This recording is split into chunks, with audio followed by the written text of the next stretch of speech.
အနာတပိနဲ့ကံတရားလို့အဲ့ဒါလို့ပေတပေါင်းသူတော်ကောင်းတို့မှတ်သားကြရမယ်။ဘာဖြစ်လို့လဲဆိုတော့အနာတပိတတိကြီးရဲ့အကြောင်းကိုလည်းပဲဒီထဲမှာများစွာတွေ့ရမယ်။အဲ့ဒီအနာတပိတတိကြီးကိုပဲအကြောင်းပြုပြီးတော့ကံတရားတို့ရဲ့စံကြယ်ပုံတွေကိုမြတ်စွာဘုရားဟောထားတယ်။ဒါကြောင့်ပေတပေါင်းသူတော်ကောင်းတို့တိမှတ်စေဖို့လွယ်ကူစေခြင်းအကျိုးငှာ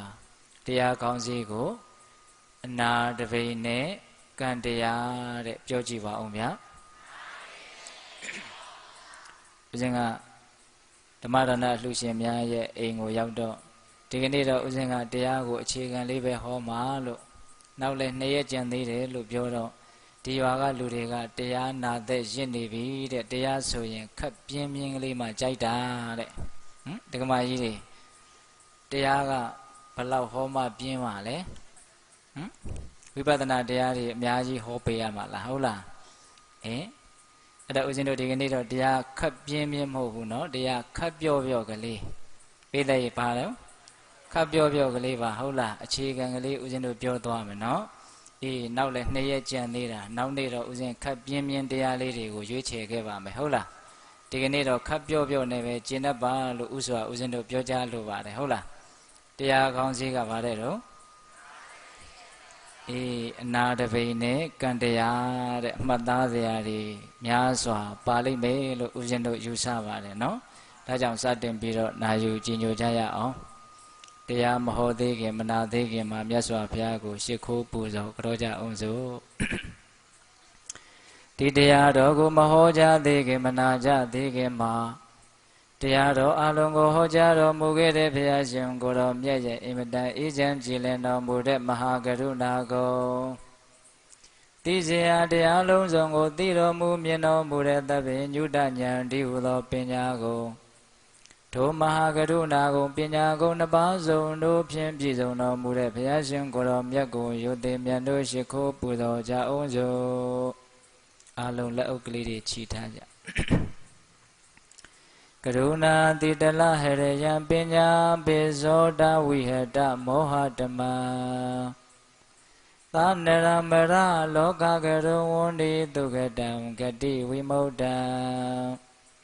ကရုဏာတိတလဟရယံမဟာကရုဏာတော်ဖြင့်အေးမြသောစိတ်နှလုံးလည်းရှိတော်မူဝံဝိထသောပညာပိဇောတဝိဟတမောဟတမံ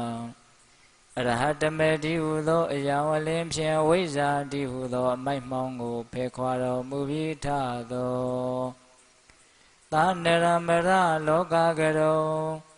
လူနတ်မြမတတဝအနန္တတို့ဤကြောက်ထီတန်တုလေကရုပြုရာတဆူရီသောဆရာသခင်လည်းဖြစ်တော်မူပါပြီထသောဂတိဝိမု क्त ံဒေဝမနုဿနိရယနှင့်ပေတတလိษံလာရရှိငါတန်သောဂတိတို့မာလီအထူးသဖြင့်ကင်းလွတ်တော်မူပြီးထသောသူကတံတတဝါတို့အားအကျိုးများကြောင့်ဟုတ်မှန်သောစကားကောင်းကိုသာမြတ်ဆိုတော်မူပါပေထသောဗုဒ္ဓံသစ္စာလေးရတရားမြတ်ကိုလက်ပေါ်တင်တာပရမညာကဲ့သို့ပြတ်သားထင်ထင်သိမြင်ပေတဘုရားရှင်ကိုယ်တော်မြတ်ကြီးကို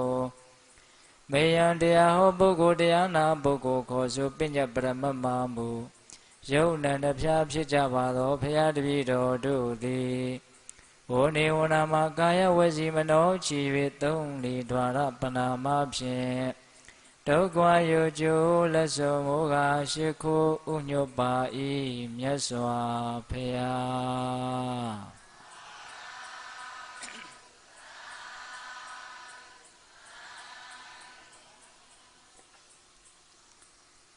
ပါပောပိပတ္တိပတ္ထံယာဝပပန္နပိစတိယရာစပိစတိပါပါထပါပောပါပါဏိပတ္တိဗရောပိပတ္တိပါပံယာဝပတ္တရဏပိစတိယရာစပိစတိပတ္တံထပရောပရာဏိပတ္တိဘိကဝေပိတလေးပါจิตာจิตသမီးတို့ယာဝအကျဉ်များလောက်သောကာလပတ်လုံးပါပံမကောင်းမှုသည်နာပိစတိအကျိုးမပေးသည်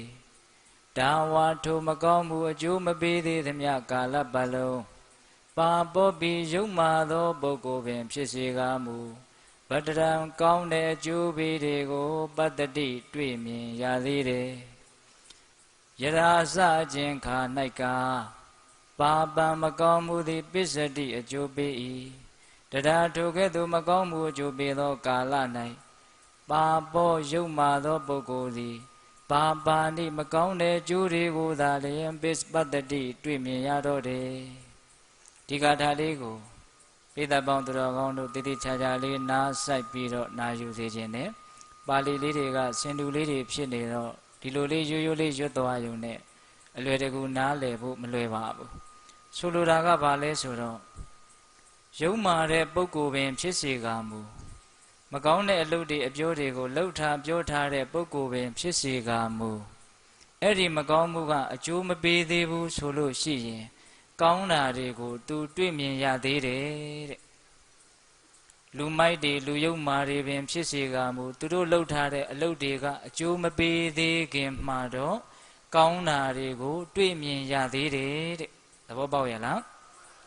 အေးသူတို့လှုပ်ထားတဲ့မကောင်းမှုတွေကအကျိုးပေးပြီလဲဆိုရောမကောင်းတာတွေကြီးကိုပဲဇက်တိုက်ကြီးတွေ့ရတော့တာပဲတဲ့ဒါကပထမဂါထာရဲ့အဓိပ္ပာယ်ထပ်ပြီးတော့ရှင်းပြမယ်ဗျာမကောင်းတာတွေအများကြီးလှုပ်ထားတဲ့လူမိုက်တွေပင်ဖြစ်စေကမူအဲ့ဒီသူတို့လှုပ်ထားတဲ့မကောင်းမှုတွေအကျိုးမပေးသေးသမျှကာလပတ်လုံးကောင်းတာတွေကိုမြင်နေရသေးတယ်အဲ့ဒီသူတို့လှုပ်ထားတဲ့မကောင်းမှုတွေအကျိုးပေးပြီလဲဆိုတော့မကောင်းတာတွေကြီးဒုက္ခတွေကြီးတွေ့ရတော့မြင်ရတော့တာပဲတဲ့သဘောပေါက်လားအေးနောက်ဒုတိယဂါထာကဘာပြောတုံးဆိုတော့ယထာစယာဝါကျင်မြလောက်သောကာလပတ်လုံးဗတ္တရံကောင်းမှုသည်အနာပိစတိအကျိုးမပေးသည်တာဝထိုကောင်းမှုအကျိုးမပေးသေးသမျှကာလပတ်လုံးပရောပိကောင်းတဲ့ပုဂ္ဂိုလ်ပင်ဖြစ်စေကားမူပါပံမကောင်းတဲ့အကျိုးပေးတွေကိုပတ္တိတွေ့မြင်နေရတယ်လူကောင်းသူကောင်းကောင်းတာတွေလုပ်နေတဲ့ပုဂ္ဂိုလ်ပင်ဖြစ်စေကားမူအဲ့ဒီသူလုပ်ထားတဲ့ကောင်းတာတွေကအကျိုးမပေးသေးဘူးဆိုလို့ရှိရင်မကောင်းကျိုးတွေဒုက္ခတွေကိုအဲ့ဒီပုဂ္ဂိုလ်တွေ့ရတတ်တယ်တဲ့လူကောင်းမင်ဖြစ်စေကမူကောင်းတာတွေအကျိုးမပေးသေးခင်ဂျာကာလမှာမကောင်းတာတွေကိုတွေ့နေရတယ်အေးကောင်းတာတွေလည်းအကျိုးပေးပြီဆိုတော့အဲ့ဒီပုဂ္ဂိုလ်ကောင်းတာတွေကြီးတွေ့ရတော့တာပဲတဲ့ဒီတော့ဘေးသက်ပေါင်းသူတော်ကောင်းတို့ကံတရားတွေရဲ့အကြောင်းကနည်းနည်းကျပြန့်လွန်းတော့တိတိကျကျမှန်မှန်ကန်ကန်နားလည်ဖို့ခက်ခဲတယ်ကောင်းတာလုပ်ပြီးမလို့မကောင်းတာတွေတွေ့နေရတတ်တယ်မကောင်းတာလုပ်ပြီးမလို့ကောင်းတာတွေတွေ့နေရတတ်တယ်ဒါကြောင့်ကံတရားကိုတန်တရားဝင်ကြတဲ့ပုံကိုယ်တွေဒီကနေ့ခေတ်လူတွေအများကြီးရှိတယ်လို့ဦးဇင်းတို့ထင်တယ်တချို့ဗုဒ္ဓဘာသာဝင်ဆိုတော့ကိုကမပြောရဲဘူးလေမပြောရဲပြီမလို့တူတူတိတ်တိတ်တော့ပြောနေတာပဲဟာကြည်ပါအောင်သူတို့မကောင်းတာတွေလုပ်နေတာဒါပေမဲ့ချမ်းသာလိုက်တာလဲလွန်ရောမပြောကြဘူးလားမကောင်းတာတွေလုပ်ပြီးတော့ဘာလို့ချမ်းသာတာတော့ဖခင်ကမကောင်းတာလုပ်ရင်မကောင်းတာဖြစ်မှာပဲလို့ဟောထားတာအခုသူတို့မကောင်းတာလုပ်နေတာဘာလို့ချမ်းသာတာတော့တိတ်တိတ်ကလေးမေးနေတာတွေမရှိဘူးလားတချို့ပုံကိုယ်တွေကြတော့ကြဲကြဲပြန့်ပြန့်တောင်ပြောတာတွေရှိတယ်ဟုတ်လားအေးတချို့ကောင်းတာတွေလုပ်နေတယ်ကြည့်ပါဦးကောင်းတာလုပ်တယ်ပြောနေတယ်ဆင်းရဲလိုက်တာလဲလွန်ရောကောင်းတာတွေလုပ်ပြီးတော့မကောင်းတာတွေကြီးဇက်တိုက်တွေ့နေတဲ့လူတွေကမတွေ့ဘူးလားအေးအဲ့ဒါတွေကိုရည်ရွယ်ပြီးတော့မြတ်စွာဘုရားကဒီမှာပြောနေတာဟုတ်လားကောင်းတာလုပ်တဲ့ပုဂ္ဂိုလ်ပင်ဖြစ်စေကားမူအဲ့ဒီကောင်းမှုကြီးကအကျိုးမပေးသေးခင်မှာတော့မကောင်းတာတွေကိုသူလက်တလောတွေ့ရတတ်တယ်ဒါပေမဲ့ကောင်းတာတွေအကျိုးပေးပြီလဲဆိုတော့ကောင်းတာတွေကြီးပဲတွေ့တော့တာပါပဲတဲ့ဟုတ်လားအေးဂါထာလေးနှစ်ပုဒ်ကစန့်ကျင်ဘက်လေးတွေကိုပြောထားတာနော်မကောင်းတာတွေလုပ်တဲ့ပုဂ္ဂိုလ်ပင်ဖြစ်စေကမူမကောင်းမှုအကျိုးမပေးသေးခင်မှာတော့ကောင်းတာတွေတွေ့ရသေးတယ်မကောင်းတာတွေလည်းအကျိုးပေးပြီဆိုတော့မကောင်းတာတွေကြီးပဲတွေ့ရတော့တာပဲတဲ့ဒါကိုမျက်စိမလဲဖို့လိုတယ်နော်ဟုတ်လားမျက်စိမလဲဖို့လိုတယ်ဒီဂါထာလေးကိုမြတ်စွာဘုရားဘယ်သူကိုအကြောင်းပြုပြီးတော့ဟောတာလဲဆိုတော့နာရပိန်တတိကြီးကိုအကြောင်းပြုပြီးတော့ဟောတာပိဋိဘယ်သူကိုအကြောင်းပြုပြီးဟောတယ် အနာတပိန်တတိကြီးကိုအကြောင်းပြုပြီးတော့ဟောတာဟောတဲ့အကြောင်းလေးကဘလို့ဖြစ်လာတာလဲဆိုတော့ဦးဇင်းတို့အနာတပိန်တတိကြီးကမြတ်စွာဘုရားရဲ့သာသနာတော်မြတ်ကြီးကို54ကတိတိတိစွန့်ကြဲပြီးတော့ရှိသမျှစည်းစိမ်တွေအကုန်ကြခံပြီးတော့သာသနာတော်မြတ်ကြီးကိုထောက်ပံ့ခဲ့တယ်ဆိုတာကြားဘူးတယ်နော်အေးကျောင်းတော်ကိုလည်းတရက်ကို3ခေါက်လောက်သွားတယ်သွားတိုင်းလည်းပဲလက်ချီသွားတာမဟုတ်ဘူးလှူဝဲတန်းဝဲနဲ့ယဟန်သံဃာတော်တွေအတွက်အားလုံးကိုယူဆောင်ပြီးတော့သွားတာအဲ့ဒါလိုနဲ့နေလာလိုက်တာသံဃာတော်ရှင်မြတ်တွေကလည်းဘုရားမှုရှိတဲ့သံဃာတော်ရှင်မြတ်တွေကလည်းနေတိုင်းလိုနာတပိန်တထေးကြီးရဲ့အိမ်ကိုကြွရောက်ပြီးတော့စွန့်စားတာတွေချီးမြှင့်တာတွေလုပ်တာကိုလုပ်တော့ဘာဖြစ်လဲဆိုတော့အဲ့ဒီနာတပိန်တထေးကြီးရဲ့အိမ်မှာတတိုင်းတွေကအထက်ထက်ကာယံထားတာအဲ့ဒီမှာစတုထမြောက်တတိုင်းမှာမုတ်မှာစောင့်နေတဲ့နတ်တယောက်ရှိတယ်အဲ့ဒီနတ်ကမိစ္ဆာဒိဋ္ဌိနတ်ဟုတ်လားအဲ့ဒီနတ်ကသူကမုတ်ပေါ်မှာအမြဲတမ်းနေနေတာဒါပေမဲ့လို့ဘုရားမှုရှိတဲ့တန်ဃာတော်တွေကြွလာရင်သီလရှိတဲ့ပုဂ္ဂိုလ်တွေကအောက်ကဖြတ်သွားတာဆိုတော့အဲ့ဒီတန်ဃာတွေအဝင်အထွက်လှုပ်တိုင်းသူနဲ့သူ့မိသားစုကမြေကြီးပေါ်ကိုဆင်းဆင်းပြီးတော့နေရတာအဲ့ဒါကို तू မကြိုက်ဘူးမကြိုက်တော့ဘာလုပ်လဲဆိုတော့တရက်လည်းမဟုတ်တနေ့လည်းမဟုတ်တလလည်းမဟုတ်နှစ်တည်းလည်းကြာလာပြီဆိုတော့တန်ဃာတော်တွေဒီအိမ်မလာစေခြင်းဘူးအဲ့ဒီတော့ဘာလုပ်လဲဆိုတော့တထေးကြီးကိုလည်းမပြောရဲဘူးတထေးကြီးကသောတာပန်အရိယာကြီးလေအဲ့ဒီတော့ तू ဘယ်သူကိုပြောလဲဆိုတော့အဲ့ဒီတထေးကြီးရဲ့အမှုကိစ္စအားလုံးကိုဥဆောင်ပြီးတော့ဆောင်ရွက်ပေးတဲ့အမှုဆောင်လူကြီးစီကိုချင့်ကပ်ပြီးတော့ပြောတာအဲ့ဒီနတ်ကကိုထင်ရှားပြပြီးတော့တောင်ပြောတာနော်သင်တို့တထေးကြီးကစီဝါရေးလည်းဘာမှမလုပ်ဘူးအမြဲတမ်းပေးကမ်းနေတာယဟန်ဂေါရမရဲ့သာသနာမှာအမြဲတမ်းစွန့်လူနေတာဆိုတော့တနေ့မွဲသွားလိမ့်မယ်ဒါကြောင့်တန်ဃာတွေကိုဒီအိမ်မလာစေနဲ့အဲ့ဒီလိုပြောတော့အမှုဆောင်လူကြီးကလည်းသူတော်ကောင်းကြီးဆိုတော့သင်ဘာပြောတာတော့တထေးကြီးကငါရဲ့ရောင်စွန်းကနေကင်ဆွဲပြီးတော့အိမ်ကနှင်ထုတ်မယ်ဆိုရင်တောင်မှငါဒီစကားမပြောနိုင်ဘူးအဲ့ဒါနဲ့နတ်ကလက်လျှော့နောက်နာရပင်တထေးကြီးရဲ့သားကြီးစီကိုချင့်ကပ်ပြီးတော့တခါပြောပြန်တယ်သားကြီးကလည်းလက်မခံဘူးအဲ့ဒါလို့နဲ့တထေးကြီးကိုတော့ तू လုံးဝမပြောရဲဘူးနော်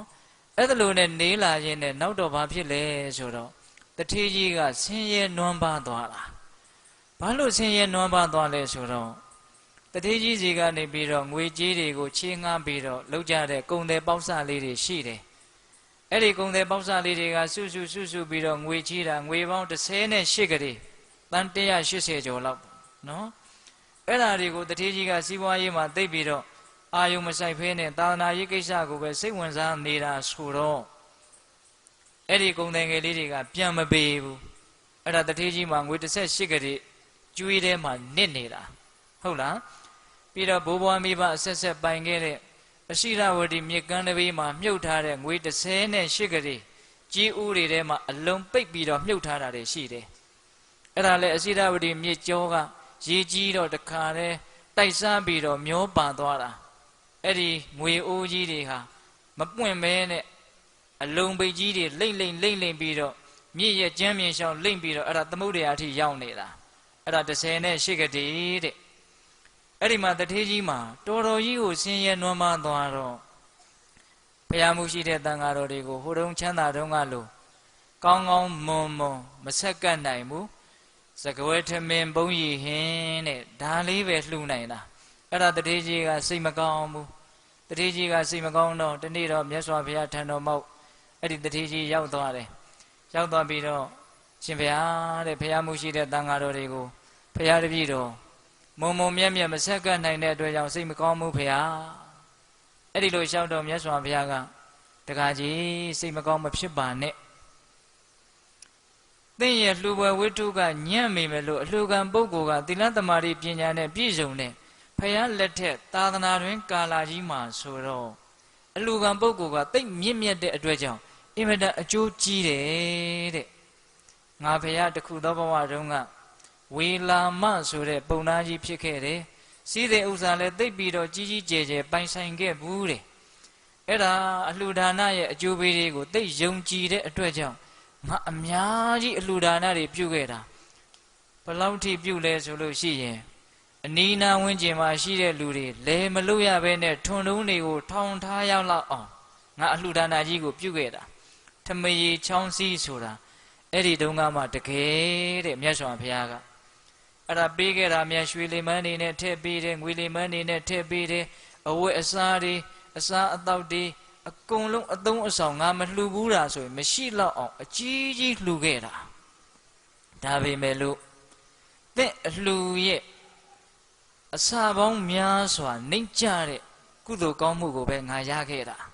အဲ့ဒီမှာမြတ်စွာဘုရားရှင်ကိုရောမြတ်ကြီးဝေလာမသုတ်တံဆိုတာကိုဟောပါတယ်ဘုရားတို့နဝကနိပတ်မှာလာရှိတယ်အင်္ဂုတ္တပါဠိတော်ဟုတ်လားဒါပေမဲ့လို့အဲ့ဒီသုတ်တံကြီးကိုဦးဇင်းတို့အကျေတဝံပြောဖို့ရည်ရွယ်ထားတာမဟုတ်လေတော့ဒီပြင်ပြောစရာတွေကအများကြီးရည်ရွယ်ထားတာရှိတယ်လေအဲ့ဒီဝေလာမသုတ်တံမှာမြတ်စွာဘုရားကပြောတာလေးကမှတ်သားစရာကောင်းလို့အကြံမြင်လေး2မိနစ်3မိနစ်လောက်လေးနဲ့အပြီးပြောမယ်နော်ဝေလာမသုတ်တံမှာဆိုလိုရင်းကဘာလဲဆိုတော့သာသနာ့ဘကာလမှာသူတော်ကောင်းစိတ်မရှိတဲ့ပုဂ္ဂိုလ်တွေသီလနဲ့မပြည့်စုံတဲ့ပုဂ္ဂိုလ်တွေကိုပေးရလှူရတာထက်သီလနဲ့ပြည့်စုံတဲ့ပုဂ္ဂိုလ်တွေကိုပေးလှူရတာကမြတ်တယ်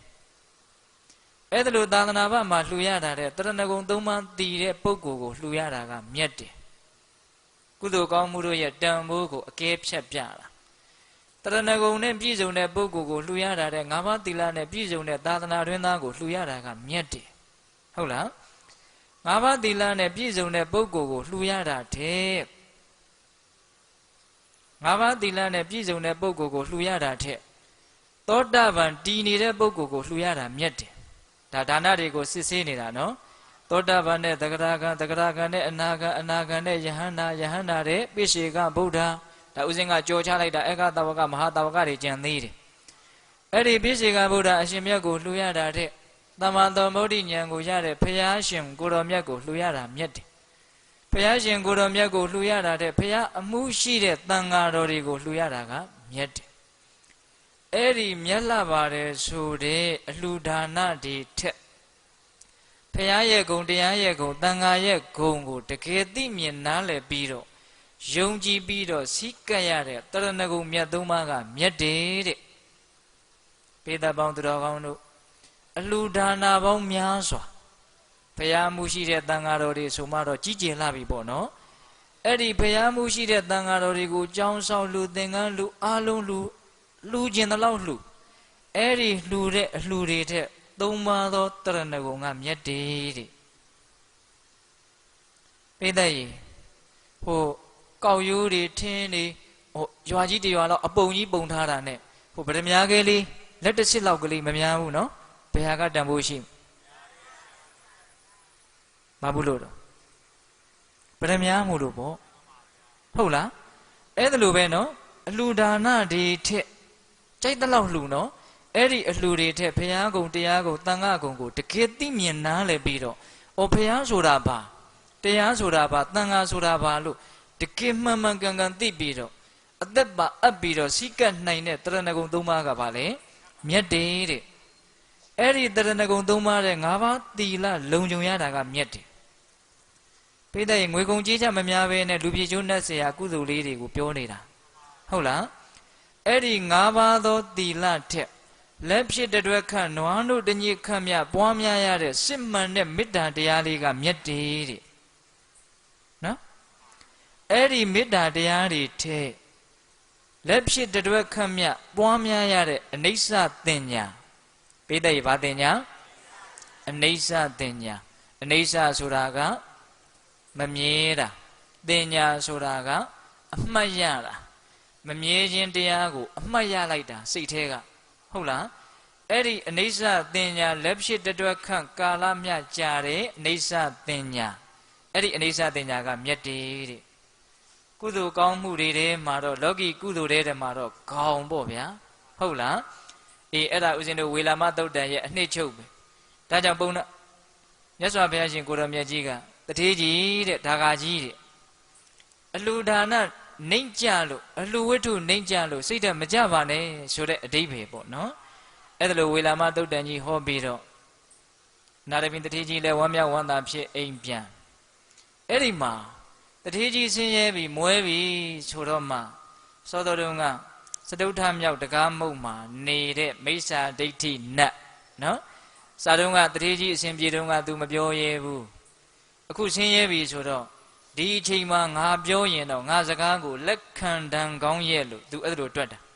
तू အတွက်မှားတာကိုနောက်တော့သိရမယ်အဲ့ဒါနဲ့တန်းကောင်ရမှာတတိကြီးရဲ့အိတ်တဲ့အဆောင်ကိုတန်းကောင်ရမှာအယောင်ဝါရီနဲ့ तू လာတာနောက်တော့ဘာကိစ္စလဲစတုထမြောက်တကားမုံမှာစောင့်နေနတ်ပါဘာကိစ္စလဲမှန်လားပါတတိကြီးတဲ့တတိကြီးခုဆင်းရဲနေပြီနော်တဲ့အဲ့ဒါငါသိပါတယ်အဲ့ဒါကိုချမ်းသာခြင်းလို့ရှိရင်ဒါမျိုးမလုပ်သင့်ဘူးဘာမျိုးမလုပ်သင့်တာတော့ယဟန်ဂေါရမအမှုပြုတဲ့တန်ဃာတော်တွေကိုအမြဲတမ်းပေးကြွေစွန့်ကြဲနေမှတော့စီးပွားရေးပဲစိတ်မဝင်စားမှတော့မွဲမှာပေါ့တဲ့ဒါကြောင့်တထေကြီးပြန်ပြီးတော့စီးပွားရေးအခြေအနေကောင်းကျင်တဲ့ဆိုရင်ယဟန်ဂေါရမအမှုရှိတဲ့တန်ဃာတော်တွေကိုအိမ်မလာစေနဲ့နော်ပြီးတော့စီးပွားရေးကိုဇောက်ချပြီးတော့လုံးတဲ့ဟာအဲ့ဒါကသင်ကငါ့ကိုပေးတဲ့အဆုံးမလားတဲ့တထေကြီးကဟုတ်တယ်တဲ့ဒါသင်အတွက်ပေးတဲ့အဆုံးမပဲအေးဒါသင်အဆုံးမဆိုရင်ငါပြောမယ်သင်အင်မတန်မိုက်တဲ့နတ်ပဲတဲ့သင်လိုမိုက်တဲ့နတ်နဲ့ငါတအိမ်ထဲမှာအတူတူမနေနိုင်ဘူး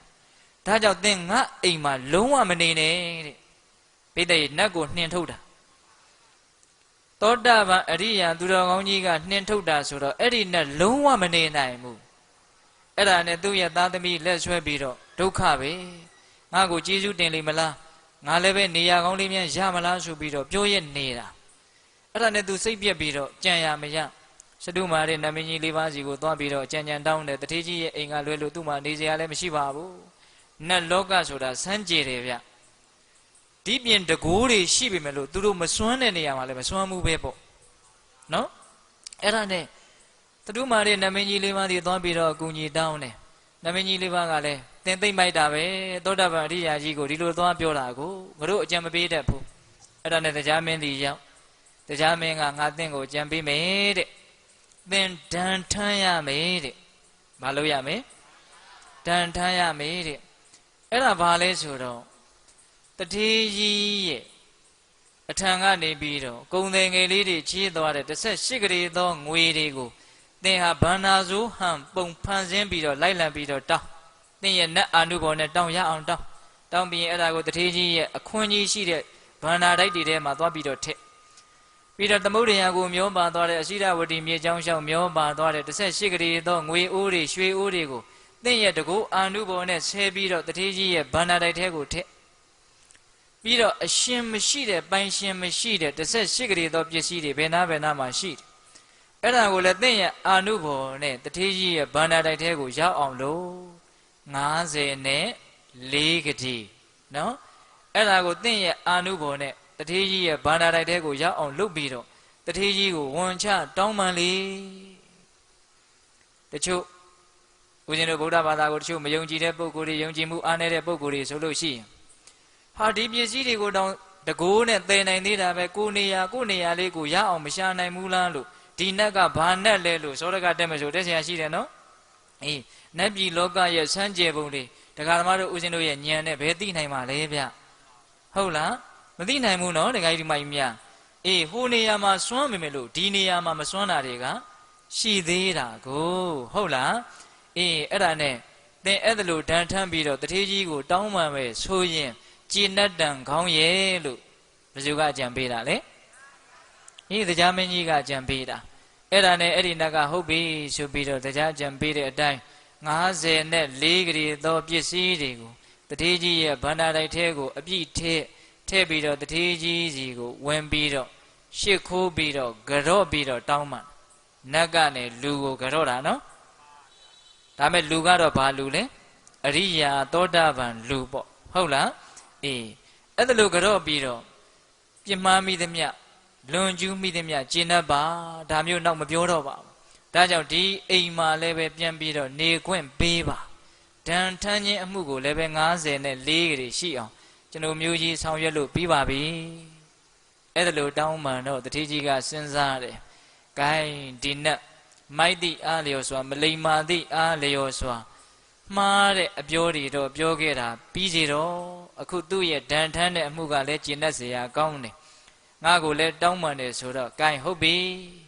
အဲ့ဒီလိုဆိုလို့ရှိရင်ငါကိုးကွယ်တဲ့မြတ်စွာဘုရားကိုသင်လိုက်ပြီးတော့ကြော့မှငါကျင့်တတ်နိုင်မယ်အဲ့ဒါလိုပြောပြီးတော့နောက်နေ့ရောက်တော့အဲ့ဒီနတ်ကိုခေါ်ပြီးတော့မြတ်စွာဘုရားစီကိုသွားတယ်တတိကြီးကလူကနတ်ကိုခေါ်သွားတာနော်အေးမြတ်စွာဘုရားဒီလည်းရောက်ပြီဆိုတော့မှရှင်ဘုရားဒီလိုဒီကြောင်းပဲဘုရားဒီနတ်ကဒီလိုပြစ်မှားတယ်ဘုရားဆိုတော့မြတ်စွာဘုရားကဟုတ်လားမသိသည့်အလျောက်မိုက်မဲသည့်အလျောက်ပြောတာရှိပါစေတော့မြတ်စွာဘုရားကိုလည်းအဲ့ဒီနတ်ကတောင်းပန်ဝန်ချတာကိုအဲ့ဒီမှာမြတ်စွာဘုရားကယခုနတုန်းကပိဋကပေါင်းသူတော်ကောင်းတို့ကိုဦးဇင်းတို့အချင်းချုပ်ကလေးရှင်းပြခဲ့တဲ့ဂါထာနှစ်ဂါထာနော်အဲ့ဒီမှာဟောတာပါပောပိပတ္တိပတ္တံယာဝပါပံနပိစတိ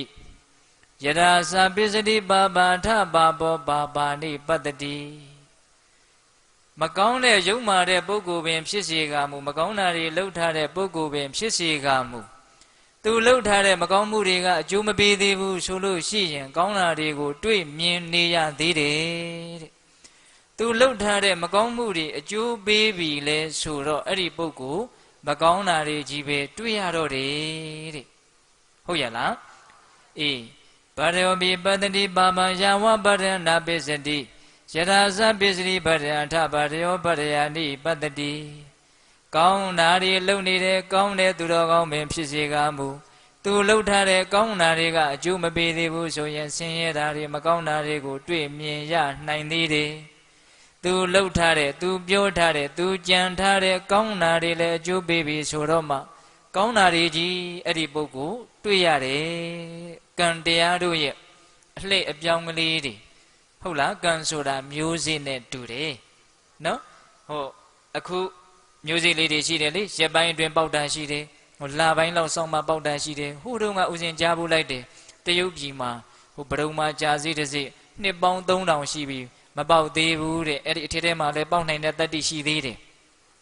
မျိုးစေ့တွေဟာသူ့အချိန်ကာလကြာမှပေါက်လာတဲ့မျိုးစေ့အမျိုးမျိုးရှိတယ်လို့ကံတရားတွေဟာချက်ချင်းအကျိုးပေးတာရှိတယ်နောက်ဘဝအကျိုးပေးတာရှိတယ်ဒုတိယဘဝမှာအကျိုးပေးတာရှိတယ်တတိယဘဝကျမှအကျိုးပေးတာရှိတယ်ဟုတ်လားဦးဇင်းတို့ပိဋကကြီးကြားဘူးတဲ့နာဒရဇတ်နော်နာဒရဇတ်မှာလေဟိုအင်္ဂတိမင်းကြီးကဟိုဂုဏဆိုတဲ့တက္ကသိုလ်ကြီးတီသွားပြီးတော့တရားနာတာကိုအလာတဆိုတဲ့ဒေဝရအမတ်ကဒေဝရအလောင်းအမတ်ကအကြံပေးလို့လေအဲ့ဒီမှာဂုဏတက္ကသိုလ်ကြီးကဘာတရားတွေဟောတာလဲကောင်းတာလုပ်လဲကောင်းတာဖြစ်မှာမဟုတ်မကောင်းတာလုပ်လဲမကောင်းတာဖြစ်မှာမဟုတ်ဘူးလောကမှာကောင်းတာမကောင်းတာကိုမရှိဘူးဖြစ်ချင်တိုင်းဖြစ်နေတာဖြစ်ချင်ရဖြစ်နေတာဘာမှကြောက်ကြမနေနဲ့တတ္တဝါဆိုတာ84ကဘာပြီးရင်ပြီးသွားတာအခြေလုံးတစ်လုံးကိုအစကနေကင်ပြီးတော့လှိတ်ချလိုက်ဟောရှိန်ကုံတော့ဆုံးတော့ရက်သွားတာမေဒါသူ့အယူဆဗျတော်တော်ကြောက်စရာကောင်းတယ်နော်ကောင်းတာလည်းမရှိဘူးမကောင်းတာလည်းမရှိဘူးလှုပ်ချင်ရလှုပ်ကောင်းတာလှုပ်လဲမကောင်းတာဖြစ်ချင်ဖြစ်တာမကောင်းတာလှုပ်လဲကောင်းတာဖြစ်ချင်ဖြစ်တာဒါကြောင့်ကောင်းမှုမကောင်းမှုရဲ့အကျိုးပေးဆိုတာတကယ်စင်စစ်မရှိပါဘူးတဲ့အဲ့ဒါသူ့နှစ်ခက်ယဟန်ဖြစ်လာမဲ့တက္ကတွန်းမှားယွင်းတဲ့အယူဆတွေကိုဖြန့်ချိနေတာဟုတ်လားအဲ့ဒါကိုအင်္ဂတိမင်းကြီးကနားထောင်ပြီးတော့သဘောကြီးကြတယ်ဗျာအဲ့ဒီလိုသဘောကျနေတုန်းရှိသေးတယ်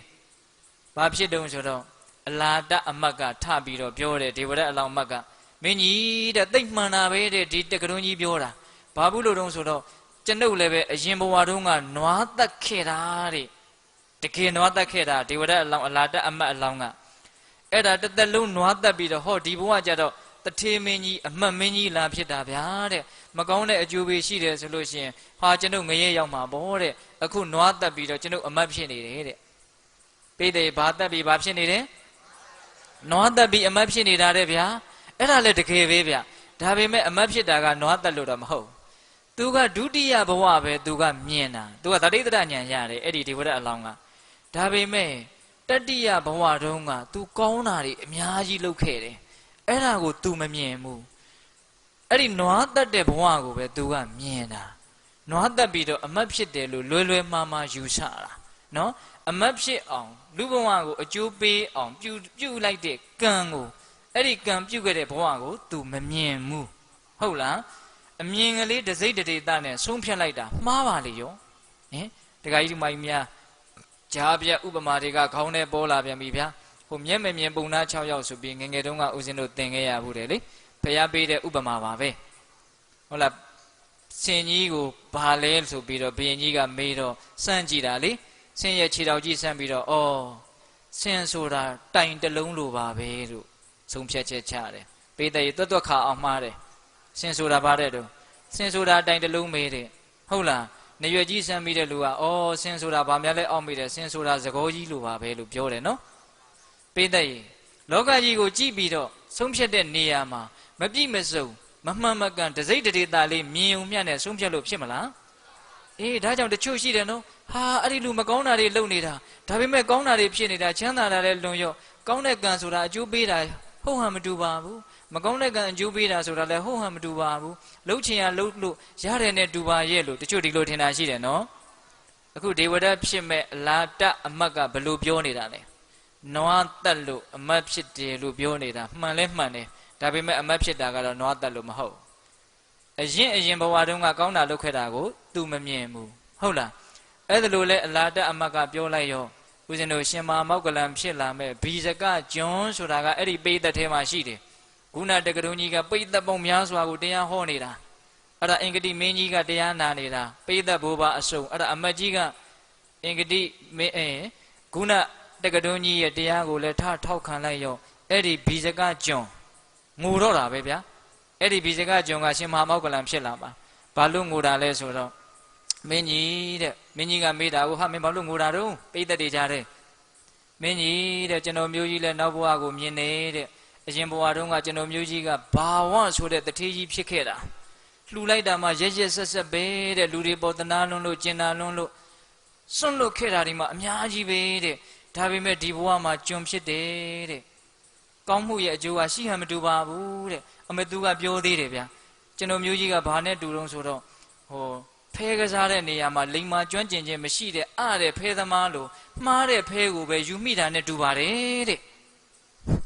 ပြီးတဲ့ဥပမာတော်တော်ကောင်းတယ်တော့ဒီကမကြီးများဟုတ်လားဘာတဲ့တော့မကောင်းတဲ့ဖဲကိုပဲယူမိတာသူတို့ဘဝကိုသူတို့ကကံစိုးကံကောင်းနံပေါ်နံကြားထောက်တလောက်ပဲအောင်းမိတာနဲ့တူတယ်အဲ့လိုမဟုတ်ဘူးနော်ဘဝဆိုတာအင်မတန်တိကျတယ်မှန်ကန်တယ်ကောင်းတာလို့ရင်ကောင်းတာကသူ့လာမှာမကောင်းတာလို့ရင်မကောင်းတာလည်းသူ့လာမှာပဲအခြေခံကြနားလည်ဖို့မလိုဘူးလားအခု तू ပြောလိုက်တာကတော်တော်တောင်ကြောက်စရာကောင်းတယ်ကျွန်တော်မျိုးကြီးကတော့တဲ့ကစားသမားလို့မကောင်းတဲ့ဖဲချက်ကိုယူမိလေရောင်တကားဘဝဆိုတာခေါင်းပန်းလှန်တဲ့လောက်မလွယ်ပါဘူးဗျဟုတ်လားဖြစ်ချင်တိုင်းဖြစ်နေတာမဟုတ်ဘူးဖြစ်တဲ့ဖြစ်ထိုက်တာတွေဖြစ်နေတာဟုတ်လားအဲ့ဒါလိုဘီဇကကြုံကထပြီးတော့ငိုတော့အင်္ဂတိမင်းကြီးကလုံးဝမိစ္ဆာဒိဋ္ဌိအယူကို तू ကြိုက်သွားပြီဟုတ်တယ်ဘယ်အဲ့ဒီဘီဇကကြုံကသူကလှူခဲ့တဲ့တထေးဘဝကိုပဲမြင်တာအဲ့ဒီရဲ့အရင်တဘဝကြော်တုန်းကသူကနွားပြောက်ပြီးတော့တောထဲမှာနွားရှာတာစိတ်တူနေတာအဲ့ဒီချိန်မှာယဟန်တစ်ပါးကလာပြီးတော့လမ်းပြောက်လို့လမ်းမေးတာအဲ့ဒါကိုဒီယဟန်ကလည်းနှုတ်ကကြမ်းလိုက်တာကျွန်နေတာတူတော့တယ်လို့သူကအဲ့ဒါလို့ပြင်မှားခဲ့ဘူးလားအဲ့ဒါကြောင့်သူဒီဘဝမှာကျွန်ဖြစ်နေတာသူဘာဝတထေးကြီးဘဝတုန်းကလှူခဲ့တဲ့စေတနာတွေကအကျိုးမပေးသေးဘူးဟုတ်လားအဲ့တော့ကံနေဆိုတာကမြဲတဲ့ကံရှိတယ်မမြဲတဲ့ကံရှိတယ်ဟုတ်လားနောက်ဘဝအကျိုးပေးတာရှိတယ်တတိယဘဝကျမှအကျိုးပေးတာရှိတယ်ဒီဘဝတွင်အကျိုးပေးတာရှိတယ်ကဲထားတော့အဲ့တော့ပိဋကတ်တို့ကိုဦးဇင်းတို့ဂျားပြက်ကလေးဒါကရှင်းပြတာနော်ဟုတ်လားဒါကြောင့်ကောင်းတာလုပ်တဲ့ပုဂ္ဂိုလ်ပင်ဖြစ်စေကမူကောင်းမှုအကျိုးမပေးသေးဘူးဆိုရင်တော့မကောင်းတာကိုတွေ့ရအောင်ပါပဲဟုတ်ရလားကောင်းမှုအကျိုးပေးပြီဆိုတော့မှကောင်းတာတွေကိုတွေ့ရပါလိမ့်မယ်ဟုတ်ရလားမကောင်းတဲ့ပုဂ္ဂိုလ်ပင်ဖြစ်စေကမူမကောင်းတာတွေအကျိုးမပေးသေးသမျှကောင်းတာတွေကိုသူတို့တွေ့ရအောင်ပါပဲဟုတ်လားမကောင်းတာတွေလည်းအကျိုးပေးပြီဆိုတော့မှမကောင်းတာတွေကြီးတွေ့ရတော့တာအဲ့ဒီဂါထာနှစ်ပုဒ်ကိုမြတ်စွာဘုရားကအဲ့ဒီအနာတပင်တထေးကြီးခေါ်လာတဲ့နတ်ကိုအကြောင်းပြုပြီးတော့ဟောလိုက်တာအဲ့ဒီနတ်သောတာပန်ဖြစ်တယ်ပိဋကဘာဖြစ်တယ်သောတာပန်ဖြစ်တယ်ဗျအဲ့ဒီလိုသောတာပန်ဖြစ်တော့သူတော်တော်ကြီးကြည်ညိုပြီးတော့မြတ်စွာဘုရားကိုတကယ်ကိုပဲဝန်ချပြီးတော့ထပ်ပြီးတော့တောင်းပန်တယ်အဲ့ဒီမှာမြတ်စွာဘုရားကသူ့ကိုခွင့်လွတ်ပါတယ်နော်အဲ့ဒီမှာအနာတပင်တထေးကြီးကဘာလျှောက်လဲဆိုတော့အရှင်ဘုရားတဲ့တပည့်တော်ရဲ့တရားစွမ်းနေတပည့်တော်ရဲ့ဉာဏ်စွမ်းနေဟာအံ့ဩစရာကောင်းနေတဲ့အနာတပင်တထေးကြီးကဒါသူ့ကိုယ်သူဂုံရီသွေးတာမဟုတ်ပါဘူးနော်သူက အားရလွန်းလို့ကျေနပ်လွန်းလို့ပြောတာတပည့်တော်ကိုတဲ့ဟောဒီလိုနတ်ကကိုထင်ပြပြီးတော့အလှကိုမလှနဲ့လို့တားတာကိုလေတပည့်တော်ကမလှပဲမနေဘူးဆက်ပြီးတော့လှခဲ့တာနတ်တားလို့တောင်တပည့်တော်ရဲ့တရားတရားကရက်မသွားဘူးတဲ့သူကိုယ်သူတထေးကြီးကဝမ်းသာတာဝမ်းသာလို့အဲ့လိုမြတ်စွာဘုရားကိုလျှောက်တော့မြတ်စွာဘုရားကတခါကြီးတဲ့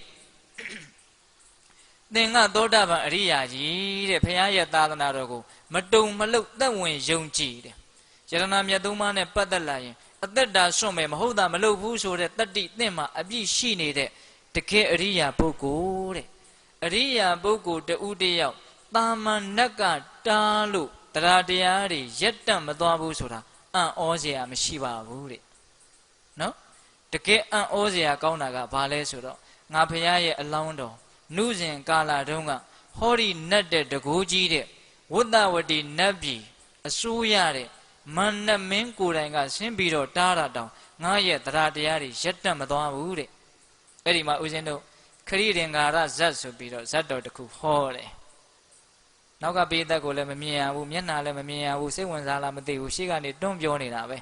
ဟင်ဒကမာကြီးတွေအေးဘာဇတ်ကိုဟောတယ်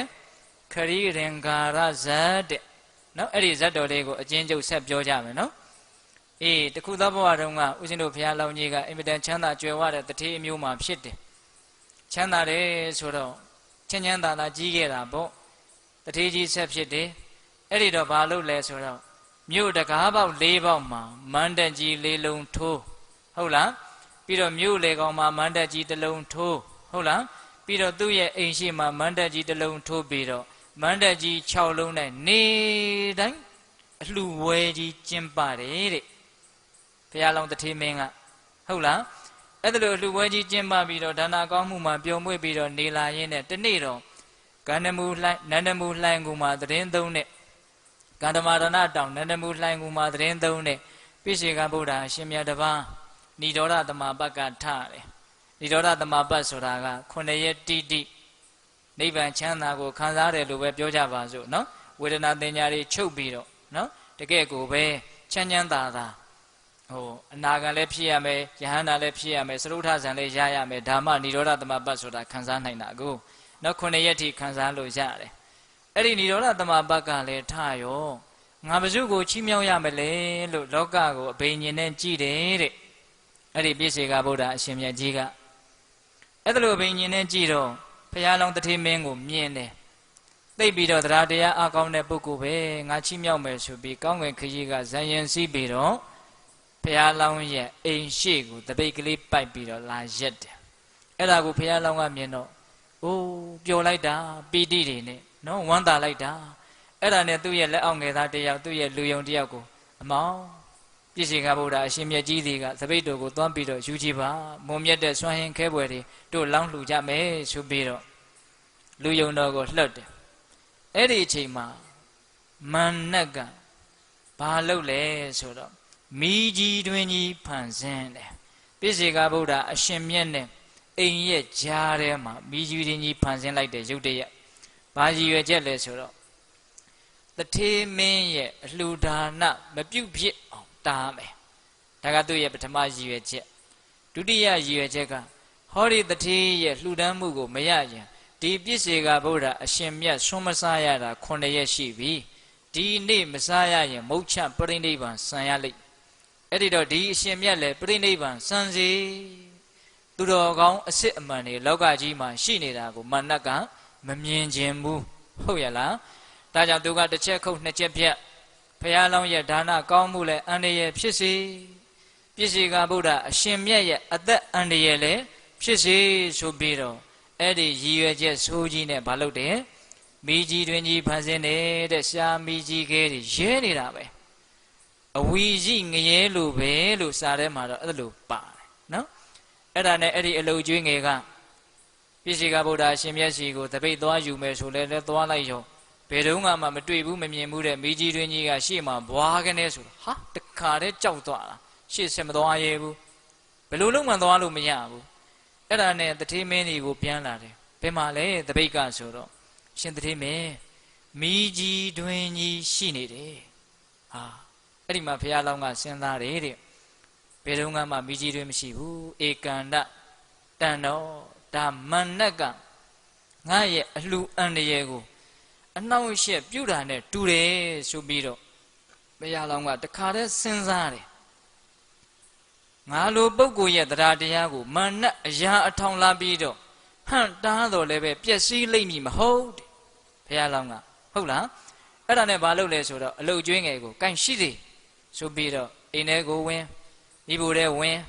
အင်မတန်မုံမြတ်တဲ့စွမ်းဟင်းခွဲပွဲတွေကိုရွှေခွက်နဲ့ထည့်ဟုတ်လားထည့်ပြီးတော့အဲ့ဒီမိကျွေးတင်ရှိတဲ့နေရာတစ်ဖက်ကမ်းမှာပြည့်စေကဗုဒ္ဓအရှင်မြတ်ရှိတဲ့နေရာကိုဥတည်ပြီးတော့လာဘုရားလောင်းကအဲ့ဒီမိကျွေးတင်နဲ့လည်းဆင်းပါပဲဟုတ်လားအဲ့ဒီမိကျွေးတင်နဲ့ဘာလုပ်မယ်ဆင်းပါပဲအဲ့ဒီလိုဆင်းကနီးမှာသူကအပေါ်ကိုမော့ကြည့်တယ်မန်နတ်ကိုတွေ့တယ်ဘာလို့တာတော့သင်ရဲ့အန္တရာယ်ပြည့်စေကဗုဒ္ဓရဲ့အသက်အန္တရာယ်ကိုငါပြုတာမနတ်ကလည်းပြောင်ပဲပြောတာနော်အဲ့ဒီလိုပြောတော့ဘုရားလောင်းကမန္တတဲ့သင်လို့အရာအထောင်မန္တပေါင်းများစွာလာပြီးတော့ဖြည့်ဆည်းတော်လည်းပဲငါရဲ့တရားတရားငါရဲ့ယုံကြည်မှုငါရဲ့အသိဉာဏ်ငါရဲ့ကောင်းမှုကိုမျက်နှိုးတဲ့စိတ်ကိုတင်တားလို့ရမယ်မထင်နဲ့ဆိုပြီးတော့ဂါထာလေးတစ်ပုဒ်ရွတ်ကာမံပတာမိနိရယဥဒ္ဒံပါရောအဝန္တိရောမာနဟေမာနဗန္ဒီအရှင်ဖေယပြည့်စေကဗုဒ္ဓအရှင်မြတ်ကိုလျှောက်ထားတဲ့အနေနဲ့ပြောတာဂါထာလေးကိုကြတော့လေဗန္ဒီအရှင်မြတ်ဖေယအဟံဖေယတပိတော်သည်ကာမံစင်စစ်တကယ်ကိုပဲဥဒ္ဒံပါရောအဝန္တိရောဥဒ္ဒံပါရောအဝန္တိရောဆိုတာကဘာလဲဆိုတော့ဥဒ္ဒံပါရောတဲ့ခြေထောက်ကမိုးပေါ်ထောင်ပြီးတော့အဝန္တိရောခေါင်းကအောက်ကိုစိုက်ပြီးတော့ဝါဇောက်ထိုးမိုးမြော်ပေါ့လေဟုတ်လားနိဒေယဟောဒီငရဲတွင်ကြီးနဲ့တူတဲ့မိကြီးတွင်ကြီးတွေကိုသို့မဟုတ်ငရဲတွင်ကြီးတွေကိုပတာမိကြခြင်းကြပါစေတဲ့ဇောက်ထိုးမိုးမြော်ငရဲတွင်တွေကိုကြခြင်းကြပါစေနာနရိယံကရိတ္တာမိဟန္တပိဏံပရိက္ခနော်နာနရိယံအရိယံနအရိယံမမြတ်တဲ့အမှုတွေကိုနကရိတ္တာမိမပြုပါအရှင်ဘုရားတဲ့မိကြီးတွင်တွေကိုဇောက်ထိုးမိုးမြော်ကြခြင်းကြသွားပါစီအနရိယံမမြတ်တဲ့အလုပ်တွေကိုဝါသူယုံမာတွေမလုပ်တဲ့ပေးလူခြင်းဥပုသ္တိလဆောင်ထိန်ခြင်းအစရှိတဲ့ကောင်းတဲ့အလုပ်တွေကိုမကောင်းတဲ့အလုပ်တွေကိုနကရိတ္တာမိဘယ်တော့မှမလုပ်ပါဘူးတဲ့ဆိုလိုတာကမကောင်းတဲ့အလုပ်တွေကိုငရဲတွင်နဲ့ကြခြင်းကြပါစေမလုပ်ပါဘူးအဲ့ဒါကိုဦးဇင်းတို့အတိတ်ပြောမယ်ဆိုရင်တော့ငရဲတွင်နဲ့ကြခြင်းကြပါစေကောင်းတဲ့အလုပ်တွေကိုတော့လုံးမှာပဲလို့ပြောတာစကားကအဲ့လိုအဓိပ္ပာယ်ထွက်တယ်နော်ဒကာကြီးမိုက်မြငရဲတွင်နဲ့ကိုကြခြင်းကြပါစေမကောင်းတာမလုပ်ဖဲတော့မနေနိုင်ဘူးမကောင်းတာမလုပ်ဖဲမနေနိုင်ဘူးဆိုတော့ကောင်းတာကိုမလုပ်ဖဲမနေနိုင်ဘူးလို့လည်းပဲသူပြောလိုက်တာဟုတ်ရဲ့လားဆိုလိုတာကဒါနပြုလို့ငရဲကြမယ်ဆိုရင်လည်းပြုမှာပဲသီလဆောက်တည်လို့ငရဲကြမယ်ဆိုအောင်တော့ဆောက်တည်မှာပဲသူ့ရဲ့တရားတရားကခုဒကာဓမ္မတို့ဦးဇင်းတို့ပုထုဇဉ်တော်တော်များများရဲ့တရားတရားကြတော့အဲ့လိုမဟုတ်ဘူးလေကောင်းကျိုးတွေကိုမြင်လို့ကောင်းတာတွေကိုလုပ်တာသူကကောင်းကျိုးတွေကိုမရဘူးမကောင်းကျိုးတွေကိုရအောင်မယ်လို့တစုံတစ်ယောက်ကပြောမယ်ဆိုရင်တောင်မှအဲ့ဒီကောင်းတာကိုတော့လုပ်မှာပဲဟုတ်လားမကောင်းတာကိုတော့ तू မလုပ်ဘူးငရဲကြမယ်ဆိုအောင်တော့မကောင်းတာကိုတော့မလုပ်ဘူးတကယ်စင်စစ်မကောင်းတာမလုပ်လို့ငရဲကြပါမလားမကြဘူးကောင်းတဲ့နေရာပဲရောက်เสียရှိတယ်သူ့ရဲ့တရားတရားကတိတ်အံ့ဩစရာကောင်းတယ်နော်မကောင်းတာမလုပ်လို့ငရဲကြမယ်ဆိုအောင်တော့အဲ့ဒီမကောင်းတာကိုတော့လုံးမမဟုတ်ဘူးဘယ်တော့မှမလုပ်ဘူးသူများအသက်သက်လို့သူများအသက်သက်ချင်းကရှောင်လို့ငရဲကြမယ်ဆိုရင်လည်းပဲရှောင်မှာပဲအထိပ္ပယ်ပေါက်လာမသိဘူးဟင်မကောင်းတာကိုမလုပ်ဖဲနေလို့ငရဲကြမယ်ဆိုရင်တောင်မှအဲ့ဒီမကောင်းတာကိုလုံးမမဟုတ်ဘူးမလုပ်ဖဲပဲသူနေမှာဟုတ်လားအဲ့ဒါလောက်သူ့မှာယုံကြည်ချက်ရှိတယ်နော်အဲ့ဒါကိုသူကရည်ရွယ်ပြီးတော့ပြောတာအရှင်ဘုရားတဲ့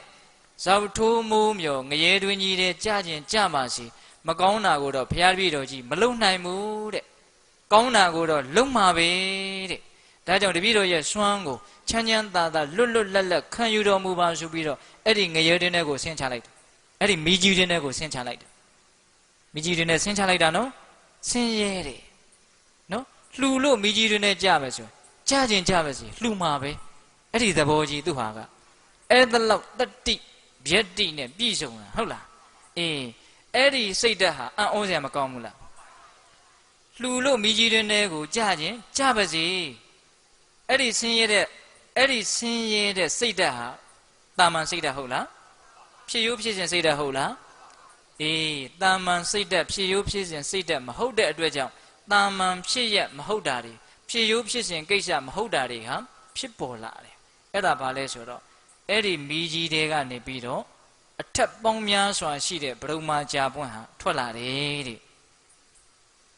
အံ့ဩစရာကောင်းတဲ့စိတ်ဓာတ်ထွက်လာတော့အံ့ဩစရာကောင်းတဲ့မိကြီးတွေကနေပန်းပွင့်ကြီးထွက်လာတာရှင်းတော့မညီဘူးလားညီတယ်အဲ့ဒီကြာပန်းမော်ကိုပဲတက်ပြီးတော့နင်းရပြီးသားဖြစ်သွားတာအဲ့ဒီကြာပန်းမော်ကနေတချင်းတပိတ်သေးကိုစွမ်းနေကွန်းနေလောင်းထည့်လိုက်တာအဲ့ဒီကြာပန်းတွေကနေပြီးတော့ဦးဇင်းတို့ဝိမုံတွေပြည့်နေတဲ့ပြည်တောင်းလောက်ရှိတဲ့ဝိမုံကြီးကအပေါ်ကိုထောင်တက်လာပြီးတော့ဘုရားလောင်းရဲ့အပေါ်ကိုဝိမုံတွေနဲ့ကျဲချလိုက်သေးတယ်တဲ့ဘာမှမီးကလည်းမပူတော့ဘူးသူ့ရဲ့စိတ်ဓာတ်ကလည်းအံ့ဩစရာကောင်းတဲ့စိတ်ဓာတ်မို့လို့အံ့ဩစရာကောင်းတာတွေဖြစ်လာတာအဲ့ဒီမှာပဲပြည့်စေကဗုဒ္ဓအရှင်မြတ်ကလည်းပဲအဲ့ဒီဆွမ်းတွေကိုသပိတ်နဲ့ခံပြီးတော့သပိတ်ကိုကောင်းငင်ကိုမျောလိုက်တယ်သပိတ်ကကောင်းငင်ပေါ်တက်သွားတာအဲ့ဒီမှာပြည့်စေကဗုဒ္ဓအရှင်မြတ်ကလည်းကောင်းငင်ပြန်တက်ပြီးတော့အဲ့ဒီသပိတ်ကိုပိုက်ပြီးတော့ဟိုးနန္ဒမုလှိုင်ကုန်မှာရှိတဲ့ပြည့်စေကဗုဒ္ဓအရှင်မြတ်တွေအားလုံးနဲ့ဝေချမ်းပြီးတော့စားတာအားလုံးစားလောက်တယ်ဖုံးပေးလောက်တယ်အဲ့ဒါကိုကြည့်ပြီးတော့မာနကငါတော့စစ်ပွဲမှာအရှုံးကြီးရှုံးပြီဆိုပြီးတော့စိတ်နှလုံးမသားမရဖြစ်ပြီးဝိတ္တပတိနတ်ပြည်ကိုပြန်နေတဲ့အဲ့ဒါခရီးတင်ကဇပ်နော်ဦးဇင်းတို့ဘုရားလောင်းကြီးဟာတကူကြီးတဲ့မနက်ကတားတာတောင်မှကောင်းတာကိုမလုပ်ဖဲ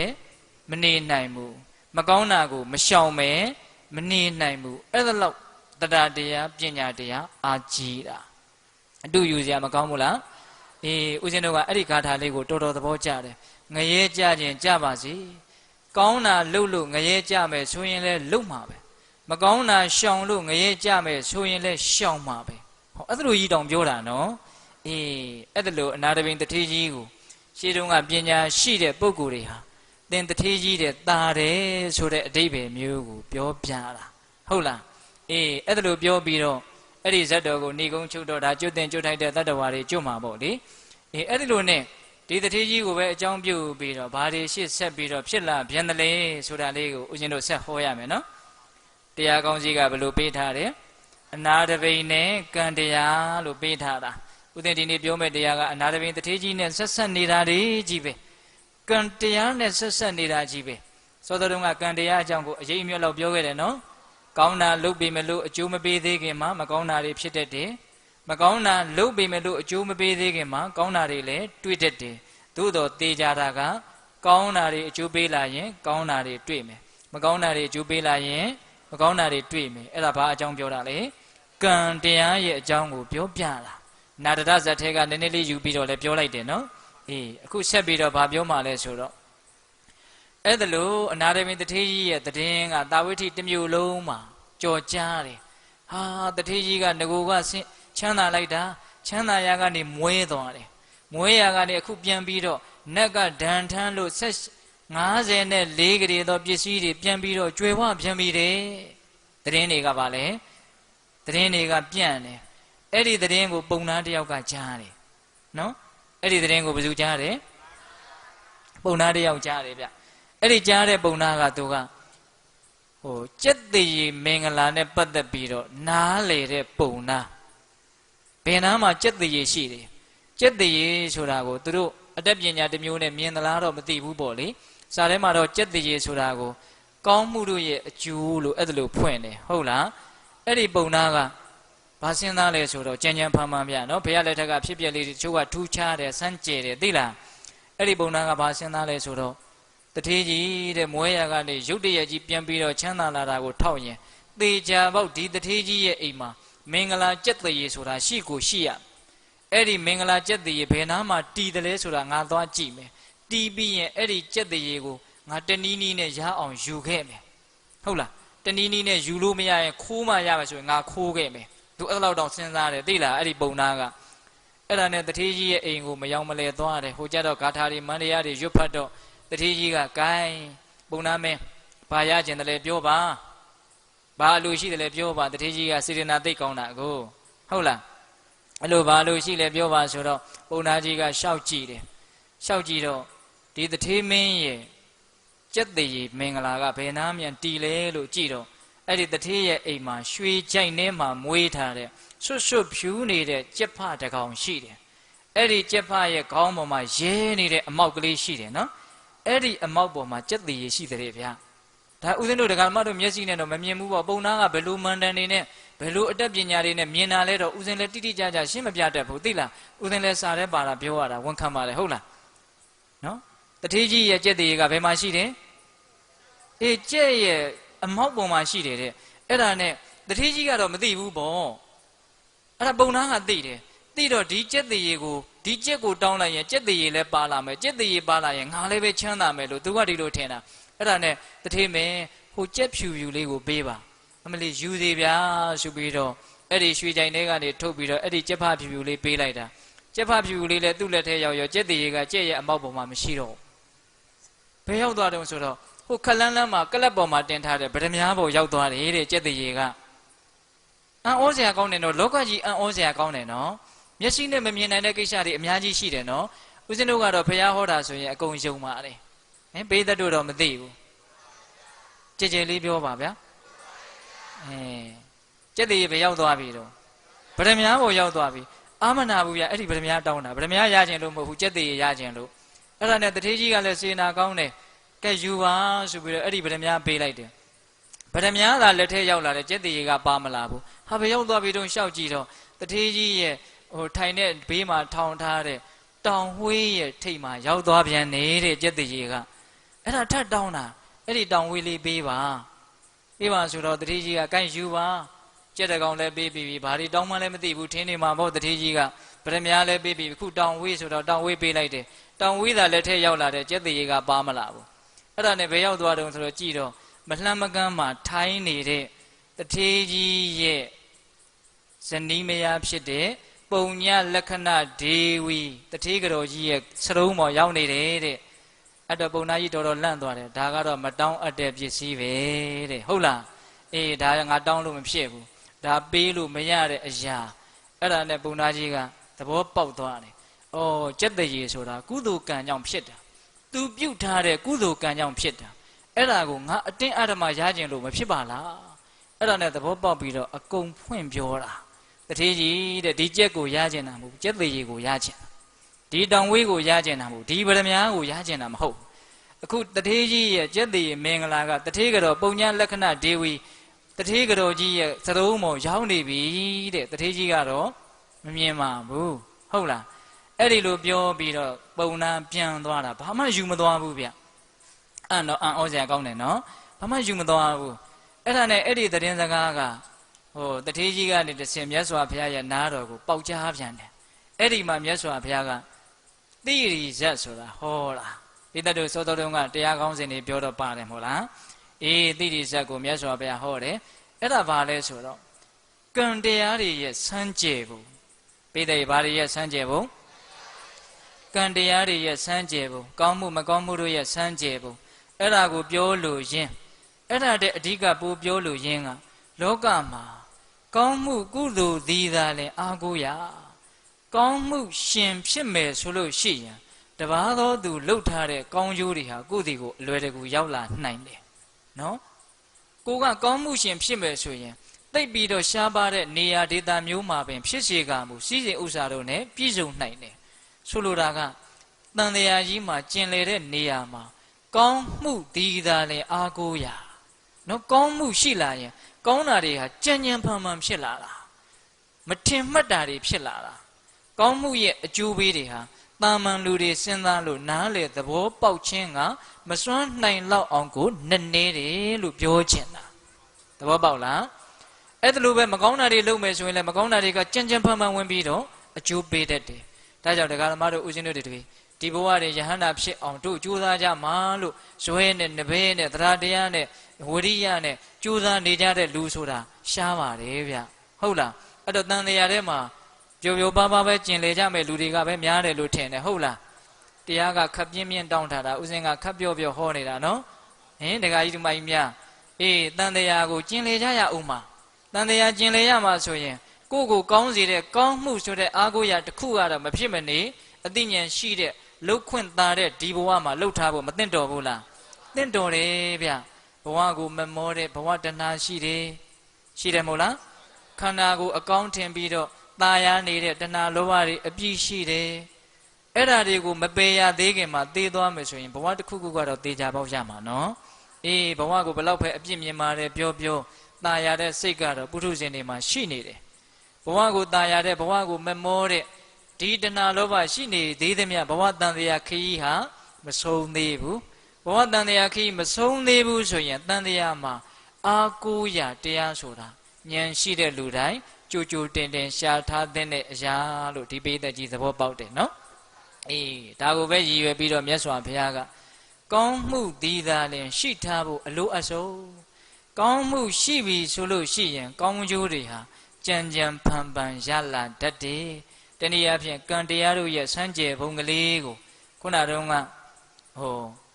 ကျက်တရေမင်္ဂလာကိုခိုးတဲ့ပုံနာကိုအကြောင်းပြုပြီးတော့ဒီဇတ်တော်လေးကိုဟောတာဟုတ်လား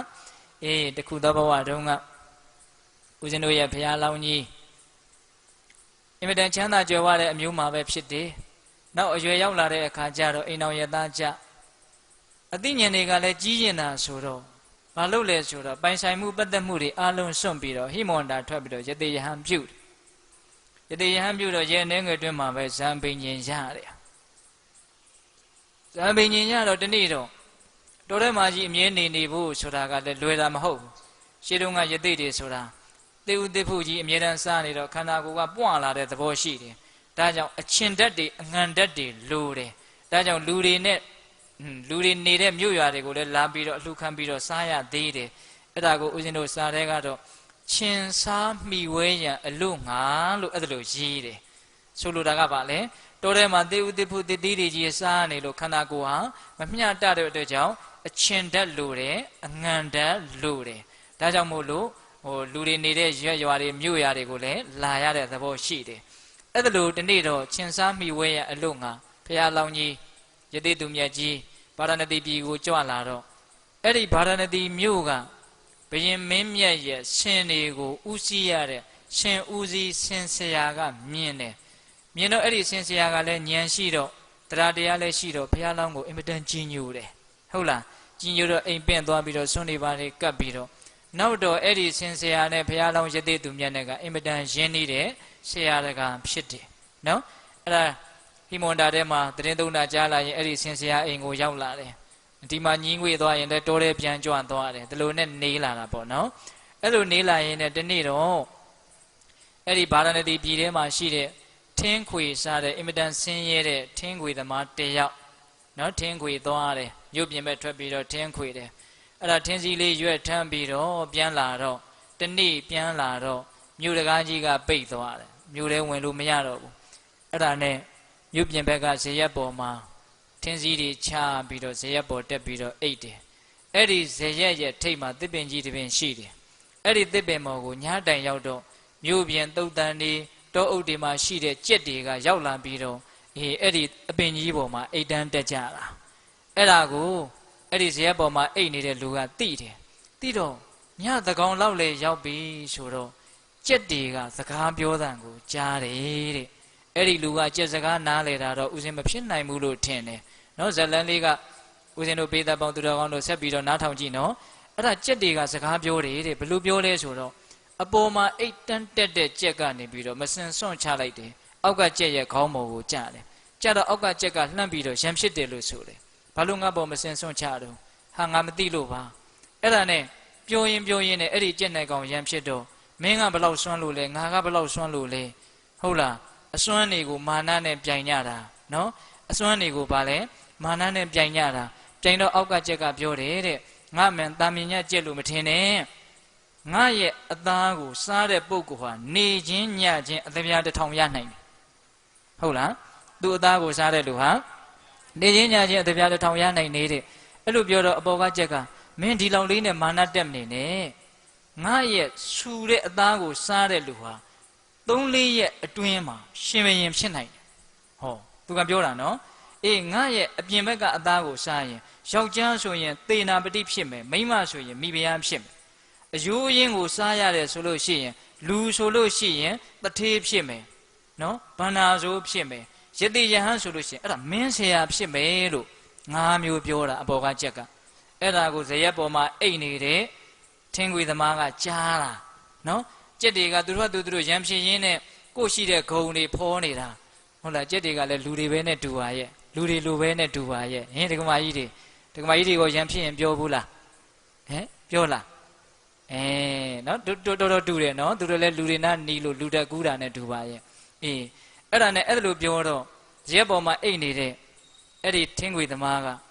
အသက်ပြားတစ်ထောင်တန်တဲ့ကြက်ဘာလို့မှလဲရှင်ပင်ပြက်ရင်ရှင်ပင်ဖြစ်ရင်အားလုံးရပြီဆိုပြီးတော့အဲ့ဒီအပေါ်ကကြက်ကိုတက်ဖမ်းတာနော်တက်ဖမ်းပြီးတော့အဲ့ဒီကြက်ကိုတတ်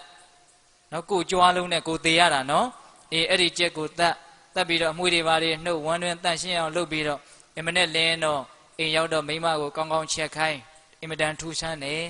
အဲ့တော့ဒါကိုချက်ပြီးပြီဆိုပြီးတော့လင်မယားနှစ်ယောက်အကောင်းဆုံးပြင်ဆင်ပြီးတော့အိမ်မှာမစားဘူးအဲ့ဒီတော့ဒီဟာကတိတ်ပြီးတော့အစွမ်းရှိတဲ့တကိုးရှိတဲ့အသားဆိုတော့တကယ့်ကိုပျော်စရာရှင်စရာတာယာဖြစ်အောင်တို့မြစ်ကမ်းဘေးမှာသွားပြီးတော့စားမယ်နော်မြစ်ကမ်းဘေးမှာသွားစားမယ်ရေမိုးချိုးပြီးတန်တန်ရှင်းရှင်းဖြစ်ပြီးဆိုတော့မှဒီအသားကိုစားမယ်ဆိုပြီးတော့ထမင်းနဲ့ကြက်သားဟင်းကိုထည့်လာတဲ့ထမင်းအုပ်အဲ့ဒါကိုတောင်းလေးတဲ့ထည့်အပေါ်ကငပြောရွက်ကလေးအုပ်ပြီးတော့မိမကနောက်ကရွက်ယောက်ျားကရှေ့ကသွားပေါ့ဗျာဟုတ်လားအဲ့ဒါနဲ့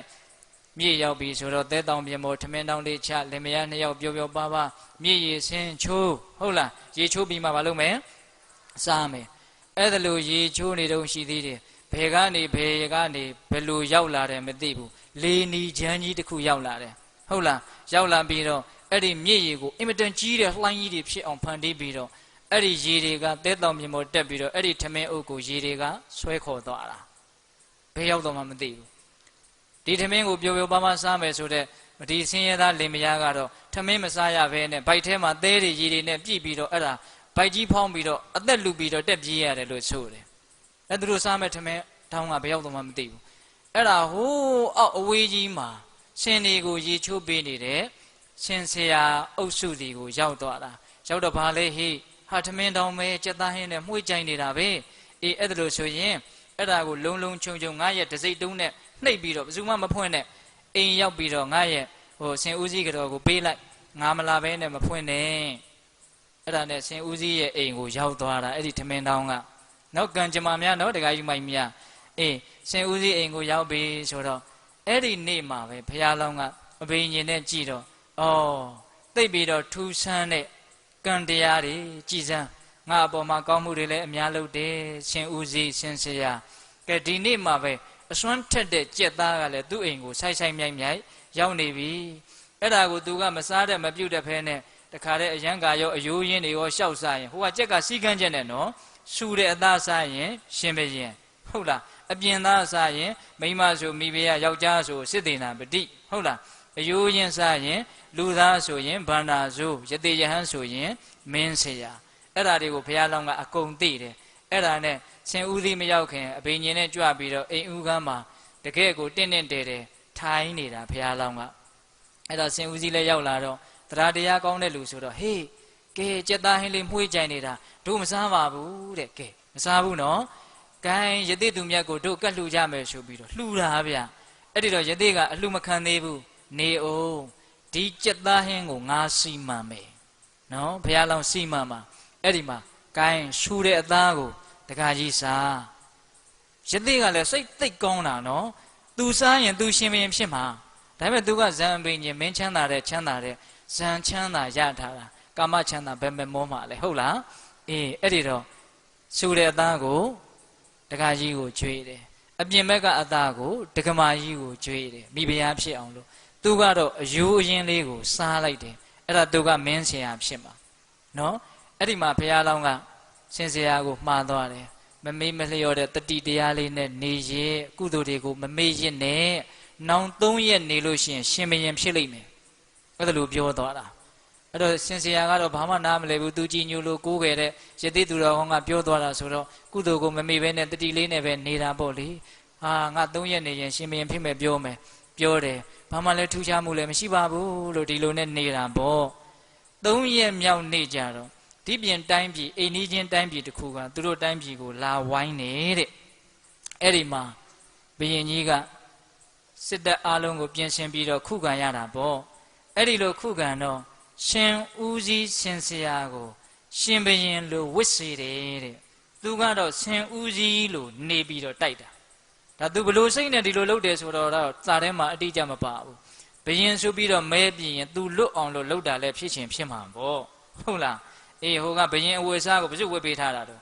ရှင်ဦးစီးကိုဝတ်ပေးထားတာသူကရှင်ဦးစီးနေရာကနေပြီးတော့တိုက်တာတကယ်ပဲရွရွချင်းချင်းတိုက်ချင်လို့လားမကောင်းတာတွေသူ့ပေါ်ကြစေတော့လားဘာလားတော့မသိဘူးဒါပေမဲ့ဟိုကပြစ်လိုက်တဲ့အချိန်ပြင်းတဲ့မြားတစ်စင်းကတော့အဲ့ဒီစင်စရာဟန်ဆောင်ထားတဲ့ဘုရင်အစ်စ်ကိုသွားမှန်တယ်မှန်တော့ဟာလက်အောင်ငယ်သားတွေကတို့ရှင်ဘုရင်ကြပြီဆိုတာလည်းသိရောစိတ်ဓာတ်တွေအားငယ်တယ်အဲ့ဒီမှာစင်စရာကလည်းညံရှိတယ်ကံကြီးရှိတာမဟုတ်ဘူးနော်ညံလည်းရှိတယ်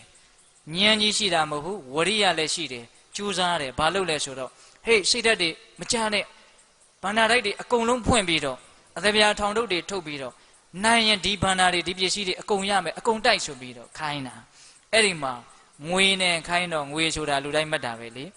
အာကျိုးမန်တဲ့တိုက်လိုက်တာတစ်ဖက်ရန်သူကြာရှုံးတယ်ဟုတ်လားအဲ့ဒီမှာအနိုင်ရတော့မူမဘဝသေနာပတိတွေကအာလုံးငြိမ်းချမ်းသွားပြီလဲဆိုတော့ကဲတို့ပစုကိုရှင်မင်းမြောက်မလဲသားတောင်တော့ခံလည်းမရှိဘူးအဲ့ဒီလိုဆိုရင်ဘယင်ကြီးမသေးခင်တဲ့ကိုကစဘယင်အဝတ်စားတွေမင်းမြောက်တစားတွေဝတ်ပေးခဲ့တဲ့အတိတ်ပဲနော်ပြီးတော့ဒီဆင်ဆရာကိုယ်တိုင်ကလည်းပဲအသိဉာဏ်ပညာကြီးစွာဝရိယကြီးစွာနဲ့ဒီအကြံဉာဏ်တွေရပြီးတော့ရွရွချွန်ချွန်တိုက်ခဲ့လို့တို့တိုင်းပြည်ကြီးမကြတာအဲ့တော့တို့တိုင်းပြည်ရဲ့ထီးနှန်းဟာဒီဆင်ဆရာနဲ့ပဲထိုက်တန်တယ်ဆိုပြီးတော့ဟောသူ့ကိုရှင်မင်းမြောက်လိုက်တယ်တဲ့ဗျာနော်အဲ့ဒါနဲ့နေချင်းညချင်းဆင်ဆရာကတော်ကလည်းဘာဖြစ်တော့မိဘရဲ့ခေါင်းကြီးဖြစ်တယ်နေရင်ထိုင်ရင်လည်းဘုရားလောင်းကလည်းမင်းဆရာဖြစ်တယ်ဟုတ်လားအေးအဲ့ဒီမှာအဲ့ဒီဇတ်တော်ရဲ့အဆုံးမှာဦးဇင်းတို့မြတ်စွာဘုရားရှင်ကိုတော်မြတ်ကြီးကချစ်သားတို့တဲ့ကောင်းမှုရှိဖို့အရေးကြီးတယ်တဲ့ဘဝမှာဘာရှိဖို့အရေးကြီးတယ်ကောင်းမှုရှိဖို့အရေးကြီးတယ်ကောင်းမှုရှိရင်အရာရာပြီးတယ်တဲ့ကောင်းမှုရှိတဲ့ပုဂ္ဂိုလ်များတိတ်ပြီးတော့ခေါင်းပါတဲ့ယတနာမရှိတဲ့တိတ်ပြီးတော့နွမ်းပါတဲ့နေရာခေါင်းတဲ့နေရာမှာနေရပဲနေရာညားတော့လည်းပဲသူ့အတွက်ကတော့ကြမ်းဖန်ပြီးတော့ပြည့်စုံနေတာပဲတဲ့ဒါတွေဦးဇင်းတို့လည်းမြင်နေရတာပဲနော်တချို့ရက်ဒေတာကတိတ်ခေါင်းတယ်ဒါပေမဲ့ချမ်းသာတဲ့လူကတော့ကြမ်းကြမ်းဖန်ဖန်အဲ့ဒီမှာချမ်းသာနေတာပဲလေဟုတ်ရဲ့လားအေးတိတ်ပြီးတော့ရှူပြိုးတဲ့နေရာမှာနေပင်နေညာတော့လေပဲဆင်းရဲတဲ့လူကလည်းကြမ်းဖန်ပြီးတော့ဆင်းရဲနေသေးတာပဲကံတရားတွေမဆန်းကျယ်ဘူးလားနေရာဒေသကကောင်းတယ်အလုတ်အကိုင်းကောင်းတယ်အခွင့်အလမ်းတွေရှိတယ်သို့တော့ဆင်းရဲခြင်းတဲ့လူကတော့ကြမ်းဖန်ဆင်းရဲနေတာပဲဟုတ်လားချမ်းသာခြင်းတဲ့လူကလည်းကြမ်းဖန်ပြီးတော့ကိုချမ်းသာနေတာအဲ့ဒီအဓိပ္ပာယ်လေးကိုတော့မြတ်စွာဘုရားကထည့်ပြောထားတယ်ဗျာနော်ကောင်းမှုကံအားကြီးတဲ့ပုဂ္ဂိုလ်တွေဟာတိတ်ပြီးတော့ခေါင်တဲ့နေရာမှာနေရပဲနေရာညာတော့လေးပဲကြံ့ကြံ့ဖန်ဖန်ပြည့်စုံနေသေးတာပဲတဲ့ဒါကြောင့်ချစ်သားတို့ကောင်းမှုကုသိုလ်ကိုသာလျင်တန်တရားမှာအာကိုရဆိုပြီးတော့အာကိုရမယ်တဲ့ဟုတ်ရဲ့လားအဲ့ဒီမှာမြတ်စွာဘုရားကဦးဇင်းတို့နိတိကန္တသုတ်တံမှာလာရှိတဲ့နောက်ပိုင်းဂါထာတွေကိုအဲ့ဒီမှာဟောပါသေးတယ်ကောင်းမှုဆိုတာရှိရင်လူစည်းစိမ်ရခြင်းသလားနတ်စည်းစိမ်ရခြင်းသလားမြမစည်းစိမ်ရခြင်းသလားလောကီစည်းစိမ်တွေကိုအရင်လက်ဥမြတ်စွာဘုရားကပြောတယ်အဲ့ဒါတွေပြောပြီးတော့မဲ့ညံဖူညံကိုရခြင်းသလားအက္ခတာဝကဖြစ်ခြင်းသလားမဟာတာဝကဖြစ်ခြင်းသလားသဗ္ဗမေတေနလဗ္ဗတိတဲ့ကိုဖြစ်ခြင်းနာအလုံးကိုအဲ့ဒီကုသိုလ်ကောင်းမှုကဖန်တီးပေးလိမ့်မယ်တဲ့ပေးတဲ့ကိုဖြစ်ခြင်းနာတွေအလုံးကိုကုသိုလ်ကောင်းမှုကဖန်တီးပေးမယ်တဲ့နောက်ဆုံးပြည့်စေကဗုဒ္ဓအရှင်မြတ်ဖြစ်ခြင်းသလားနောက်ဆုံးဖျားဖြစ်ခြင်းသလားဖျားဖြစ်ခြင်းနဲ့ဆိုရင်လည်းအဲ့ဒီကောင်းမှုကိုပဲကြိုးစားပြီးတော့လုပ်ရတာပဲနော်ကောင်းမှုသည်နောက်ဆုံးလောကီချမ်းသာလေးကနေစပြီးတော့ဖျားအဖြစ်အဆုံးအားလုံးသောကောင်းတာတွေမှန်သမျှကိုကောင်းမှုကပေးနိုင်ပါတယ်တဲ့ဒါကြောင့်ပညာရှိတဲ့ပုဂ္ဂိုလ်တွေဟာဒီပြင်ဘာကိုမှမချီးမွမ်းဘူးကောင်းမှုနဲ့ပြည့်စုံခြင်းကိုသာလည်းချီးမွမ်းနေတဲ့ပြီးတဲ့ပညာရှိတွေကဘာကိုချီးမွမ်းတယ်ကောင်းမှုနဲ့ပြည့်စုံခြင်းကိုချီးမွမ်းပါတဲ့ဘာပြုလို့လဲဆိုတော့ ကောင်းမှုသည်သာလျှင်ကိုယ့်ရဲ့ဘဝကိုယ့်ရဲ့အခြေအနေကိုအရှင်ပြေစေမှာဖြစ်လို့ပဲတဲ့ဟုတ်လား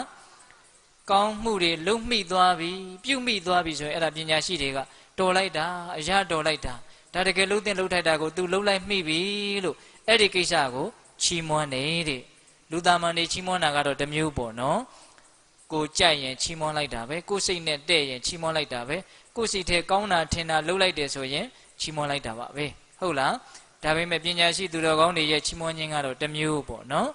ကောင်းမှုကိုပြုလိုက်မိပြီဆိုရင်အဲ့ဒီပုဂ္ဂိုလ်ကိုပညာရှိသူတော်ကောင်းတွေကချီးမွမ်းပါတယ်ဆိုပြီးတော့အဲ့ဒီဇတ်တော်လေးကိုနေကုန်းချုပ်တယ်အဲ့တော့ဦးဇင်းတို့ပြောချင်တာကဘာလဲကောင်းမှုသည်သာလျှင်ဘဝမှာအာကိုရာဟုတ်ရလားကောင်းမှုသည်သာလျှင်ဘဝမှာအာကိုရာအဲ့ဒါလေးကိုဦးဇင်းတို့နေကုန်းချုပ်9မိနစ်လောက်ပြောအောင်မယ်ကောင်းမှုသည်သာလျှင်အာကိုရာဆိုတော့ကောင်းမှုဆိုတာကလည်းအမျိုးမျိုးရှိတယ်ဗျခုနတုန်းကဦးဇင်းတို့ဝေလာမသုတ်တံမှာဆိုရင်ဒါနထဲတရဏဂုံကမြတ်တယ်ပြောမသွားဘူးလားတရဏဂုံနဲ့သီလကမြတ်တယ်သီလထဲမေတ္တာကမြတ်တယ်သီလထဲ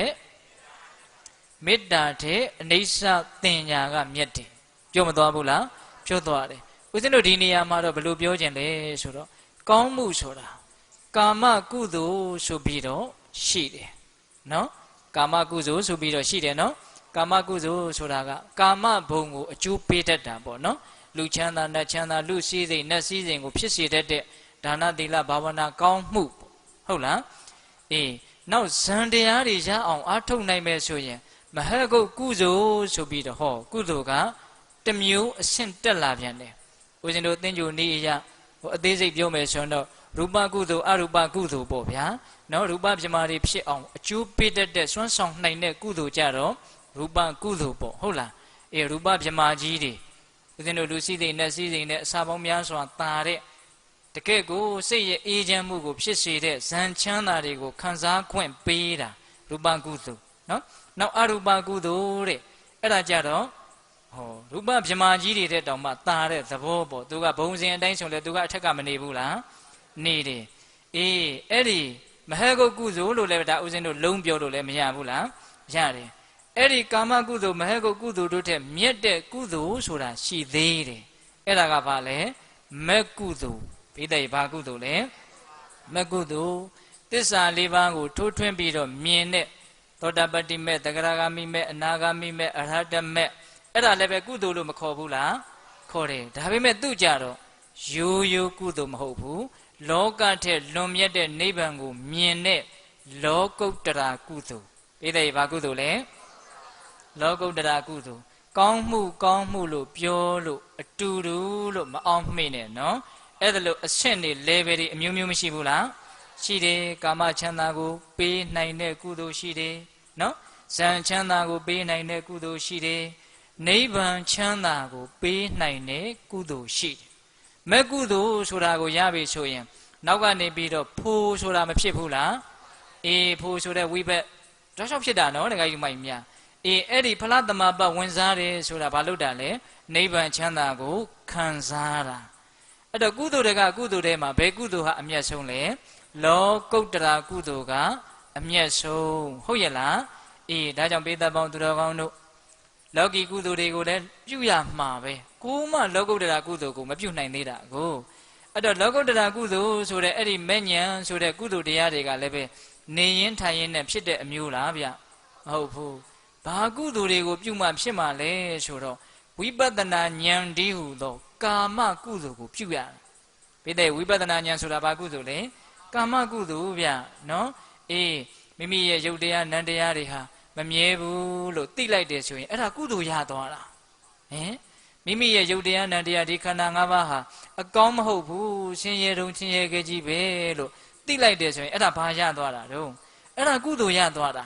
နော်မိမိရဲ့ခန္ဓာကိုယ်ပါဝင်တပါးသောသူတွေရဲ့ခန္ဓာအလုံးတို့ဟာမြဲတဲ့တရားမဟုတ်ဘူးရှင်ရဲတဲ့တရားမဟုတ်ဘူးအဲ့ဒီမမြဲတာကိုမြဲအောင်လဲလုပ်လို့မရ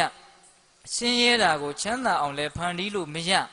အဲ့ဒါလို့သူ့သဘောသူဆောင်ပြီးတော့သူ့လမ်းကြောင်းသူသွားနေတာကိုယ်လဲတားလို့မရစီးလို့မရဝင်ဆွက်လို့လည်းမရဟုတ်လားအဲ့ဒါလို့ဖြစ်ချင်တိုင်းဖြစ်ပြီးတော့ပြက်ချင်တိုင်းပြက်နေတာကိုမြင်လိုက်တယ်ဆိုရင်အနတ္တကိုမြင်တာ အဲ့ဒီအနတ္တကိုမြင်ရင်လည်းဘာရတယ်ခေါ်မယ်ကုသိုလ်ရတာပိဋိဘာရတယ်ကုသိုလ်ရတာမမြဲဘူးလို့မမြဲတာကိုမြင်လိုက်ရင်လည်းကုသိုလ်ရတယ်ဆင်းရဲတာကိုမြင်ရင်လည်းကုသိုလ်ရတယ်အနှစ်မရှိတာကိုမြင်ရင်လည်းကုသိုလ်ရတယ်လူတော်တော်များများကလှူလိုက်ပြီဆိုမှကုသိုလ်ရတယ်လို့ထင်တာနော်အေးအခုငွေကုန်ကြေးကြလည်းမရှိအချိန်လည်းတည်တတ်မယူရဘဲနဲ့ကိုယ့်ကိုနေရင်ထိုင်ရင်နဲ့ဩဘဝခန္ဓာဆိုတာမြဲတဲ့တရားမဟုတ်ဘူးချမ်းသာတဲ့တရားမဟုတ်ဘူးအနှစ်ရှိတဲ့တရားမဟုတ်ဘူးလို့သိတယ်မြင်တယ်ဆိုရင်အဲ့ဒါဘာကုသိုလ်တွေရတယ်အေးအဲ့ဒါဝိပဿနာကုသိုလ်တွေရနေတာနော်ကုသိုလ်မှတကယ့်ကိုအဆင့်မြင့်တဲ့ကုသိုလ်ကြီးရနေတာဗျဟင်ဝေလာမသုတ်တံအရာပြောရမယ်ဆိုရင်ဒါနတွေတရဏဂုံတွေတိလတွေမေတ္တာတွေထက်သာတဲ့ကုသိုလ်ကိုရနေတာအေးအဲ့ဒီဝိပဿနာကုသိုလ်ကိုပိဋကပေါင်းသူတော်ကောင်းတို့ကခဏခဏရအောင်ကြိုးစားနေမယ်ဆိုလို့ရှိရင်နောက်ဆုံးနိဗ္ဗာန်ချမ်းသာကြီးကိုခံစား권ပေးတဲ့နိဗ္ဗာန်ကိုမြင်တဲ့မက္ကုသိုလ်ကိုရသွားတဲ့အဆင့်ကိုမရောက်ပေဘူးလားရောက်တယ်အဲ့ဒီမက္ကုသိုလ်ကိုရခြင်းရင်ဝိပဿနာကုသိုလ်ကိုကြိုးစားရမှာဟုတ်လားဒါကြောင့်ပိဋကပေါင်းသူတော်ကောင်းတို့တတိပဋ္ဌာန်တရားလို့ပဲပြောမဂ္ဂင်၈ပါးကိုပွားများတယ်လို့ပဲပြောဘုဇင်ပွားများတယ်လို့ပဲပြောဟုတ်လားဒါမှမဟုတ်ပေါ်ရရှုမှတ်တယ်လို့ပဲပြောလုပ်နေတာတွေမရှိဘူးလားအေးတရားတွေကိုကြိုးစားပြီးတော့အထုတ်နေတာရှိတယ်နော်အဲ့ဒါဘာလုပ်နေတာလဲလို့မေးရင်ကိုယ့်ဘဝကိုယ့်ခန္ဓာရဲ့အကြောင်းကိုအမှန်တိုင်းသိအောင်ကြိုးစားနေတာကိုယ့်အကြောင်းကိုသိအောင်ကြိုးစားနေတာကိုကမမြဲဘူးလေဆင်းရဲတယ်အနှစ်မရှိဘူးဟုတ်လားအဲ့ဒါတွေကိုအမှန်တိုင်းမြင်အောင်မလုပ်နေတာလေကြိုးစားနေတာတတိလေးဥစီပြီးတော့ရှေ့ကနေသွားနေတာတတိလေးကဟုတ်လားမြင်တိုင်းသိတယ်ကြားတိုင်းသိတယ်နားတိုင်းသိတယ်စားတိုင်းသိတယ်ထိတိုင်းသိတယ်တွေးတိုင်းသိတယ်အဲ့ဒီသိတယ်ဆိုတဲ့ကိစ္စလေးတွေကိုအဆက်မပြတ်ဖြစ်အောင်မလုပ်နေတာလေကြိုးစားနေတာဟုတ်လားကြိုးစားနေတာကဝရိယအမှန်အတိုင်းလေးအာယုံစိုက်ပြီးတော့အမှန်နဲ့ယုံနာအာယုံလေးကိုဉာဏ်ထဲမှာပေါ်လာအောင်တတိကနေပြီးတော့ဂယုစိုက်ပြီးတော့တင်ပေးနေတာဟုတ်လားအေးအဲ့ဒါလို့တတိနဲ့ဝရိယနဲ့တတိဝရိယနဲ့ကြိုးစားနေတော့ပိဿတို့အရက်ထဲမှာတော့ပြောနေတယ်နော်ဟဲ့အရက်တစ်ပါးသွားမယ်ဟုတ်လားတခုလုပ်မယ်ဆိုဟဲ့တတိဝရိယလေးနဲ့လှုပ်လို့မပြောဘူးလားဒီတရားအားထုတ်တယ်ဆိုတာလေအဲ့ဒီတတိဝရိယလေးနဲ့အားထုတ်ရတယ်ပိဿရေဘာလေးနဲ့အားထုတ်ရတယ်အေးတတိဆိုတာကဘာလဲခန္ဓာမှာဖြစ်နေတာကိုဖြစ်နေတဲ့အတိုင်းလေးသိနေတာခန္ဓာမှာဖြစ်နေတာကိုအမှန်တိုင်းလေးသိနေတာအဲ့ဒီသိနေတဲ့အတိလေးကိုအဆက်မပြတ်အောင်ကြိုးစားနေတာအဲ့ဒီအတိလေးပျောက်မသွားအောင်ကြိုးစားနေတာအဲ့ဒါကဘာလဲဝရိယအဲ့ဒီတတိနဲ့ဝရိယနဲ့ကြိုးစားနေတော့အမှန်အတိုင်းသိသွားတဲ့ဆုံးဖြတ်ချက်ကလေးတွေကြလာတယ်။အော်မမြဲတဲ့သဘောပဲ။အော်ဆင်းရဲတဲ့သဘောပဲ။အော်တကယ်စင်စစ်တော့အနှစ်မရှိတဲ့သဘောပဲ။ငါငကိုယ်တုန်းကထင်ခဲ့တာနဲ့တကယ်ဖြစ်နေတာနဲ့ကတခြားသည်ပဲလို့အသိဉာဏ်ကလေးတွေရှင်းလင်းမသွားဘူးလား။အေးအဲ့ဒါလို့ရှင်းသွားတယ်လင်းသွားတယ်ဆိုတာဟာဉာဏ်ပညာရဲ့အလင်းရောင်ဟုတ်ရဲ့လား။တတိဝရိယနဲ့ကြိုးစားတော့အတိကလေးတွေရသွားတာအတိလေးတွေပါရှိသွားတာအဲ့ဒီတော့တရားကဘယ်နှလုံးဖြစ်လာ၃လုံးဖြစ်လာတယ်တတိရဲ့ဝရိယရဲ့ဉာဏ်ရဲ့ဟုတ်လားအေးစာထဲကတော့လုပ်ငန်းစဉ်လေးအတိုင်းပြောတယ်အာတာပိတမ္ပဇာနောတတိမာကြားဘူးတယ်နော်အာတာပိတမ္ပဇာနောတတိမာဝိနေယလောကေအဘိဇာဒေါမနတံကာယေကာယ ानु ပတိဝိဟရတိအာတာပိတမ္ပဇာနောတတိမာဝိနေယလောကေအဘိဇာဒေါမနတံတတိပဋ္ဌာန်တုတ်ကြီးမှာဟောတယ်နော်ကိုယ့်ရဲ့ကာယပူတဲ့သဘောအေးတဲ့သဘောဟုတ်လားထိတဲ့သဘောတိတဲ့သဘောနော်ကာယအပေါင်းအစုကြီးပေါ့နော်အေးကာယရှိတယ်ခံစားတဲ့ဝေဒနာရှိတယ်ဟုတ်လားသိတဲ့စိတ်တွေရှိတယ်သဘောတရားတွေရှိတယ်ဒါဥစဉ်ကအကျဉ်းမြင်ပြောတာနော်အကုန်လုံးအနှစ်ချုပ်လိုက်ရင်ဒီခန္ဓာကိုယ်ကြီးပေါ့အဲ့ဒီခန္ဓာကိုယ်ကြီးကိုတဲ့အာတာပိလုံလဝရိယဥရှိပြီးတော့နော်တမ္ပဇာနောဉာဏ်ပညာဥရှိပြီးတော့တတိမှာတတိဥရှိပြီးတော့ဘယ်နှလုံးလဲ၃လုံးဝရိယရဲ့ပညာရဲ့တတိရဲ့နော်အဲ့ဒီ၃လုံးနဲ့ဒီမှာဖြစ်နေတာကိုဖြစ်နေတဲ့အတိုင်းဘာမှအပိုးအလိုပြီးတော့လည်းမကြည့်ပဲနဲ့ပိုးပြီးတော့လည်းမကြည့်ပဲနဲ့အရှိကိုအရှိအတိုင်းကလေးဟုတ်လားပူတယ်ဆိုရင်ပူတယ်လို့ဒါပဲသိဟုတ်လားငါသူတစ်ပါးယောက်ျားမိန်းမဆိုတာတွေမပါနဲ့ဟုတ်လားသူအတိကိုအရှိကိုအရှိအတိုင်းလေးပေါ့နော်အဲ့ဒါလိုပဲဆင်းရဲရင်ဆင်းရဲတယ်ချမ်းသာရင်ချမ်းသာတယ်တွေးရင်တွေးတယ်ကောင်းရင်ကောင်းတယ်မကောင်းရင်မကောင်းဘူးရိုးသားနော် အဲ့ဒါလို့အရှိကိုအရှိအတိုင်းတတိယဝရိယရဲ့ပညာရဲ့မြတ်စွာဘုရားကတော့အာတာပိသမ္ပဇာနောတတိမှာဝရိယရဲ့ပညာရဲ့တတိရဲ့နော်အဲ့ဒါလို့သုံးခုဥရှိပြီးတော့ကြိုးစားပါတဲ့ဒါဟာကာယပဲလို့သိလိုက်ပါအဲ့ဒါလို့သိလို့ရှိရင်မရှုမှတ်ရင်မသိရင်ဖြစ်နိုင်တဲ့လောဘနဲ့ဒေါသဟာအနာကိုမလာနိုင်ဘူးတဲ့လောဘနဲ့ဒေါသဟာကွာတယ်တဲ့အဲ့ဒါလို့ကြည့်လို့ရှိရင်ဒါကိုရည်ရွယ်ပြီးတော့မရှုမှတ်လျင်ဖြစ်နိုင်တဲ့လောဘနဲ့ဒေါသကိုပယ်ရှားပြီးတော့ကာယကိုကာယမျှပဲလို့သိပြီးတော့ဝေဒနာကိုဝေဒနာမျှပဲလို့သိပြီးတော့စိတ်ကိုစိတ်မျှပဲလို့သိပြီးတော့သဘောတရားတွေကိုသဘောတရားတွေမျှပဲလို့သိပြီးတော့နေလိုက်စမ်းပါတဲ့နော်ဝရိယရဲ့ပညာရဲ့တတိရဲ့အဲ့ဒါလိုမျိုးဖြစ်တိုင်းမပြတ်ရှုမှတ်နေလျင်ကြားဘူးလားဒီလင်္ကာလေးကြားဘူးလားဒီမှာမဟာစီတို့မိုးကုတ်တို့ရှိမှာပါနော်ဖြစ်တိုင်းမပြတ်ရှုမှတ်နေလျင်ယုံနာနှမျိုးကြောင်းကျိုးသိမြင်ဖြစ်တိုင်းမပြတ်ရှုမှတ်နေလျင်ယုံနာနှမျိုးကြောင်းကျိုးသိမြင်မမြဲခြင်းရဲ့ဉာဏ်နဲ့ပေါ်လွင်အနတ္တသိရနိဗ္ဗာန်ဝင်ဒီလင်္ကာလေးတော်တော်ကောင်းတယ်နော်ဒါလေးကိုဦးဇင်းတို့စာရွက်လေးမှာရေးပြီးတော့ချိတ်ထားတဲ့အကောင်းတယ်ဟုတ်လားဒါလုပ်ငန်းစဉ်ရဲ့အနှစ်ချုပ်ကလေးပဲသိလားဖြစ်တိုင်းမပြတ်ရှုမှတ်နေလျင်ယုံနာနှမျိုးကြောင်းကျိုးသိမြင်မမြဲခြင်းရဲ့ဉာဏ်နဲ့ပေါ်လွင်အနတ္တသိရနိဗ္ဗာန်ဝင်ရှုလို့လည်းကောင်းတယ်အဓိပ္ပာယ်လည်းပြည့်တယ်နော်ဖြစ်တိုင်းသိပြီးတော့မှတ်ပြီးတော့နေလိုက်စမ်းပါအဲ့ဒါဆိုလို့ရှိရင်ဖြစ်เสียရှိလို့ဖြစ်လာတဲ့သဘောမျှပဲဘယ်သူကြောင့်မှဖြစ်တာမဟုတ်ဘဝကြောင့်မှဖြစ်တာမဟုတ်တကယ်စင်စစ်တော့အကြောင်းတရားတို့ကြောင့်ဖြစ်ပေါ်လာတဲ့အကျိုးတရားမျှပဲပြီးတော့လည်းပြီးကြရတာပဲလို့အကြောင်းအကျိုးသဘောလေးကိုအရင်သိနော်အဲ့ဒီအကြောင်းအကျိုးသိပြီးတော့အတိကမရက်ဘူးဆက်သွားတယ်ယုံနာနှမျိုးကြောင်းကျိုးသိမြင်ဒါတွေမရက်ဖဲနဲ့မမြဲခြင်းရဲ့ဉာဏ်နဲ့ပေါ်လွင်ဉာဏ်နဲ့မှပေါ်လွင်ထင်ထင်ရှားရှားကြီးကိုဖြစ်လာမှာဟုတ်လားအဲ့တော့ဒီဟာလေးနဲ့တရားဓမ္မတို့နှလုံးသွင်းမယ်ဆိုရင်မလုတ်တက်เสียရှိလားမရှိဘူးမြင်တိုင်းကြားတိုင်းထိတိုင်းသိတိုင်းဟုတ်လားဖြစ်တိုင်းမပြတ်ရှုမှတ်နေလျင်ယုံနာနှမျိုးကြောင်းကျိုးသိမြင်မမြဲခြင်းရဲ့ဉာဏ်နဲ့ပေါ်လွင်အနတ္တသိရနိဗ္ဗာန်ဝင်အနတ္တကိုသိပြီဆိုရင်တော့ဒါနိဗ္ဗာန်ကိုတောင်းမြင်သွားပြီလို့ပြောလို့ရတယ်တဲ့ဟုတ်လားဒါကြောင့်ဘေးသက်ပေါင်းသူတော်ကောင်းတို့အဲ့ဒါလိုမမြဲတဲ့သဘောဆင်းရဲတဲ့သဘောအနှစ်မရှိတဲ့သဘောကိုတိနေတာကိုဝိပဿနာကုသိုလ်လို့မခေါ်ဘူးလားခေါ်တယ်အဲ့ဒီဝိပဿနာကုသိုလ်သည်မက်ကုသိုလ်ကိုကျေစုမပြုပေဘူးလားပြုမယ်အဲ့ဒီမက်ကုသိုလ်ဖြစ်ခွင့်ရပြီဆိုတာနဲ့တပြိုင်နက်တည်းသစ္စာလေးပါးကိုထွထွင်းသိပြီးတော့နိဗ္ဗာန်ကိုတောင်းမြင်သွားပြီဟုတ်လားနိဗ္ဗာန်ကိုမြင်ပြီဆိုတော့သောတပတ္တိမေဉ္ဇဉ်ဘုံဉာဏ်ရပြီဆိုတော့အလွန်ဆုံး9ဘဝနေပြီးတော့တန်တရားမိတော့ကြီးငြိမ့်မယ်နော်လေးမဲ့လေးဖို့ရပြီဆိုရင်တော့ဒီဘဝသုတိရဲ့အခြားမဲ့မှာတန်တရားမိတော့မိလျံကြီးလုံးဝငြိမ့်ပြီးတော့ဒုက္ခသိမ့်ပြီးတော့အေးကြီးမအေးရပြီဘူးလားအေးရမယ်ဟုတ်ရလားဒါကြောင့်မြတ်စွာဘုရားက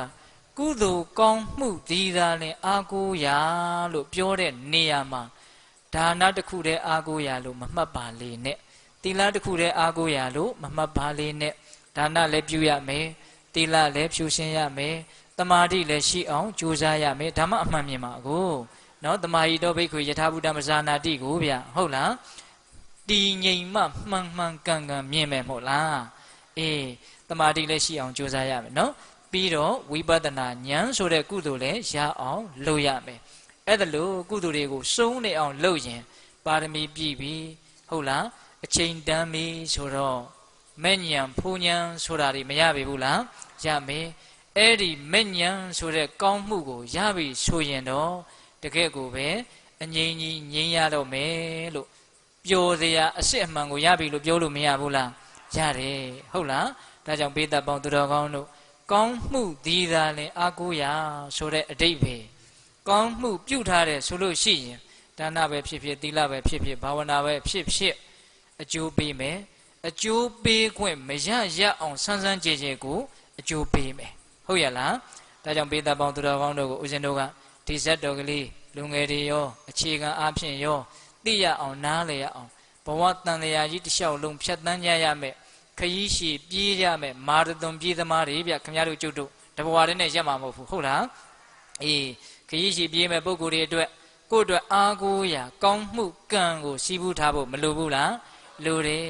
ကောင်းမှုရှိပြီဆိုရင်တော့ကြံကြံဖန်ဖန်ချမ်းသာမှာပါဟုတ်လားအေးဟိုပုံနာကြီးလို့သူများရဲ့ကြက်တည်မင်္ဂလာတွေလည်းသွားပြီးတော့ယူဖို့ကြိုးစားเสียရမလိုပါဘူးကိုကြက်တည်မင်္ဂလာနဲ့ကိုပြည့်စုံနေမှာပေါ့ဗျာဟုတ်လားဒါကြောင့်ပိဿပေါင်းသူတော်ကောင်းတို့အဲ့ဒါတိရိဇတ်တဲ့ဟုတ်လားအေးကောင်းမှုကံမရှိရင်တော့ကောင်းတရားတွေကြုံနေတော်လဲပဲလွဲရအောင်ပါပဲဟုတ်လားထင်းခွေတဲ့ယောက်ျားမလွဲဘူးလားလွဲတယ်ကောင်းမှုကံရှိပြီဆိုရင်တော့အေးစင်စရာလို့ဆိုင်မြိုက်ကြက်သေးမင်္ဂလာကြီးကကိုယ်အိမ်တော်ပေါက်ရောက်အောင်ရောက်လာမှာပဲဗျဟုတ်လားဒါကြောင့်ဘာဒီဟုသောအာကိုရာကိုအရာယူရမှာလဲကောင်းမှုဒီဟုသောအာကိုရာကိုအရာယူရမှာဟုတ်လားအဲ့ဒီကောင်းမှုတွေမှာလည်းပဲအရှင်းရှင်းဦးဇင်းတို့ပြောသွားတယ်နော်အေးဝိပဿနာကောင်းမှုကနေတစ်ချက်မဲ့ဉဏ်ဒီဟုသောလောကုတ္တရာကောင်းမှုကုသိုလ်ထိရအောင်ယူကြရမှာဟုတ်လားအေးတရားကနိဗ္ဗာန်ဆိုတော့ဆုံးမိမို့လားအရဟတမေအရဟတဖို့ရပြီးတော့နိဗ္ဗာန်ကိုမျက်မှောက်ပြုပြီးဆိုတော့တရားကဘာဖြစ်သွားပြီတော့ဆုံးမိအခုအစဉ်တရားဟောတာလဲဆုံးမိဗျဒကာကြီးမိုင်းမြတ်တဏှာကြီးခွဲတောင်ရှိပြီနော်တော်တော်ညောင်းညပြီလားအေးဒါကြောင့်အနာတပိန်တထေးအကြောင်းကြီးအကြောင်းအများကြီးပါတဲ့တရားကောင်းမှုကံနေရဲ့အကျိုးပေးဆန်းကျယ်ပုံနေဂယုစိုက်เสียတတိထားเสียတွေအများကြီးပါတဲ့တရားမို့လို့တရားကောင်းကြီးကိုဘယ်လိုတက်လိုက်တယ်အနာတပိန်နဲ့ကံတရားလို့ဦးဇင်းတို့တက်လိုက်တယ်နော်အေးဒါကြောင့်ပိဿပေါင်းသူတော်ကောင်းတို့မိမိတို့ရဲ့ကံတရားကိုကောင်းတဲ့ထက်ကောင်းအောင်ဒါနသီလဘာဝနာတွေကိုစတဲ့ဖို့ကြိုးစားနိုင်ကြပါစေအဲ့ဒီကောင်းမှုတို့ရဲ့အကျိုးဆက်ကိုလည်းပဲပိဿပေါင်းသူတော်ကောင်းတို့နိဗ္ဗာန်ချမ်းသာထိအောင်ခံစားနိုင်ကြတဲ့သူတော်ကောင်းတွေဖြစ်ပါစေလို့ဦးဇင်းတို့ဆန္ဒပြုရင်းနဲ့မေတ္တာပို့ပြီးတော့အဆုံးသတ်ကြရအောင်နော်ဘဝတုသဗ္ဗမင်္ဂလံရခန္တုသဗ္ဗတိဝတ္တသဗ္ဗဗုဒ္ဓ ानु ဘာဝေနတရာဒုက္ခိဘဝန္တုတိဘဝတုသဗ္ဗမင်္ဂလံရခန္တုသဗ္ဗတိဝတ္တသဗ္ဗဓမ္မာ ानु ဘာဝေနတရာဒုက္ခိဘဝန္တုတိဘဝတုသဗ္ဗမင်္ဂလံရခန္တုသဗ္ဗတိဝတ္တသဗ္ဗသံဃာ ानु ဘာဝေနတရာဒုက္ခိဘဝန္တုတိတေတုမကသင်္တကာရကမပေါင်းသူတော်ကောင်းတို့ဇာတာအလုံးသောတတ္တဝါအနန္တတို့အားသဗ္ဗမင်္ဂလံလောကီလောကုတ္တရာကောင်းဆိုသမျှမင်္ဂလာဝဝတိဘဝတုကောင်းစွာမသွေဖြစ်တော်မူကြပါစေတည်းသဗ္ဗတိဝတ္တမိမိတို့ခန္ဓာကိုယ်မှာစောင့်ကြနေကြကုန်သောနတ်မိမိတို့အိမ်မှာစောင့်ကြနေကြကုန်သောနတ်မိမိတို့ရွာမိမိတို့သာသနာမိမိတို့ကဘာမှာစောင့်ကြနေကြကုန်သောနတ်မျက်နှာကောင်းနာပေါင်းတို့ကလည်းပဲရက္ခဏ်တို့ကောင်းစွာမသွေစောင့်ရှောက်တော်မူနိုင်ကြပါစေတည်းသဗ္ဗဗုဒ္ဓ ानु ဘာဝေနကင်းငါဝါလူသေးစုမကပွင့်တော်မူကြတဲ့စုစုတော်တာပါဘုရားရှင်ကိုယ်တော်မြတ်တို့ရဲ့တကုတေဇောအာနုဘောတော်တို့ကြောင့်၎င်း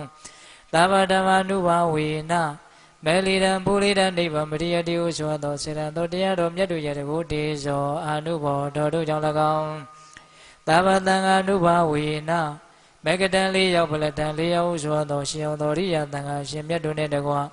သီလဂုဏ်သမာဓိဂုဏ်ပညာဂုဏ်တို့နဲ့ပြည့်စုံတော်မူကြတဲ့သမုဒိတံဃာရှင်ကောင်းရှင်မြတ်ပေါင်းတို့ရဲ့တကုတေဇောအာနုဘောတော်တို့ကြောင့်၎င်းတရားနိယောညပါဘေခမဆိုင်ချိန်ရှိတိုင်းဒုက္ခိကိုယ်စိတ်နှပြချမ်းသာချမ်းသာခြင်းရှိကြကုန်သည်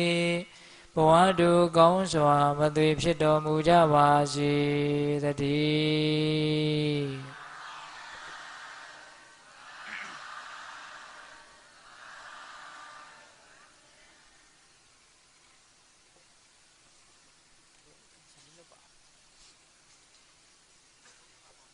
ဟုတ်ပြီနော်ကဲဦးဇင်းတို့အားလုံး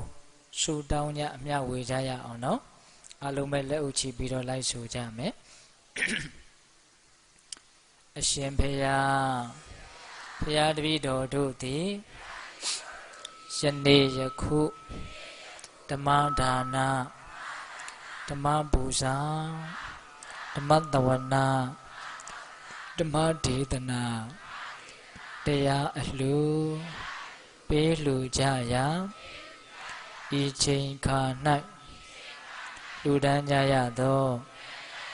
ဒါနကုသိုလ်ဆောက်တည်ကြရသော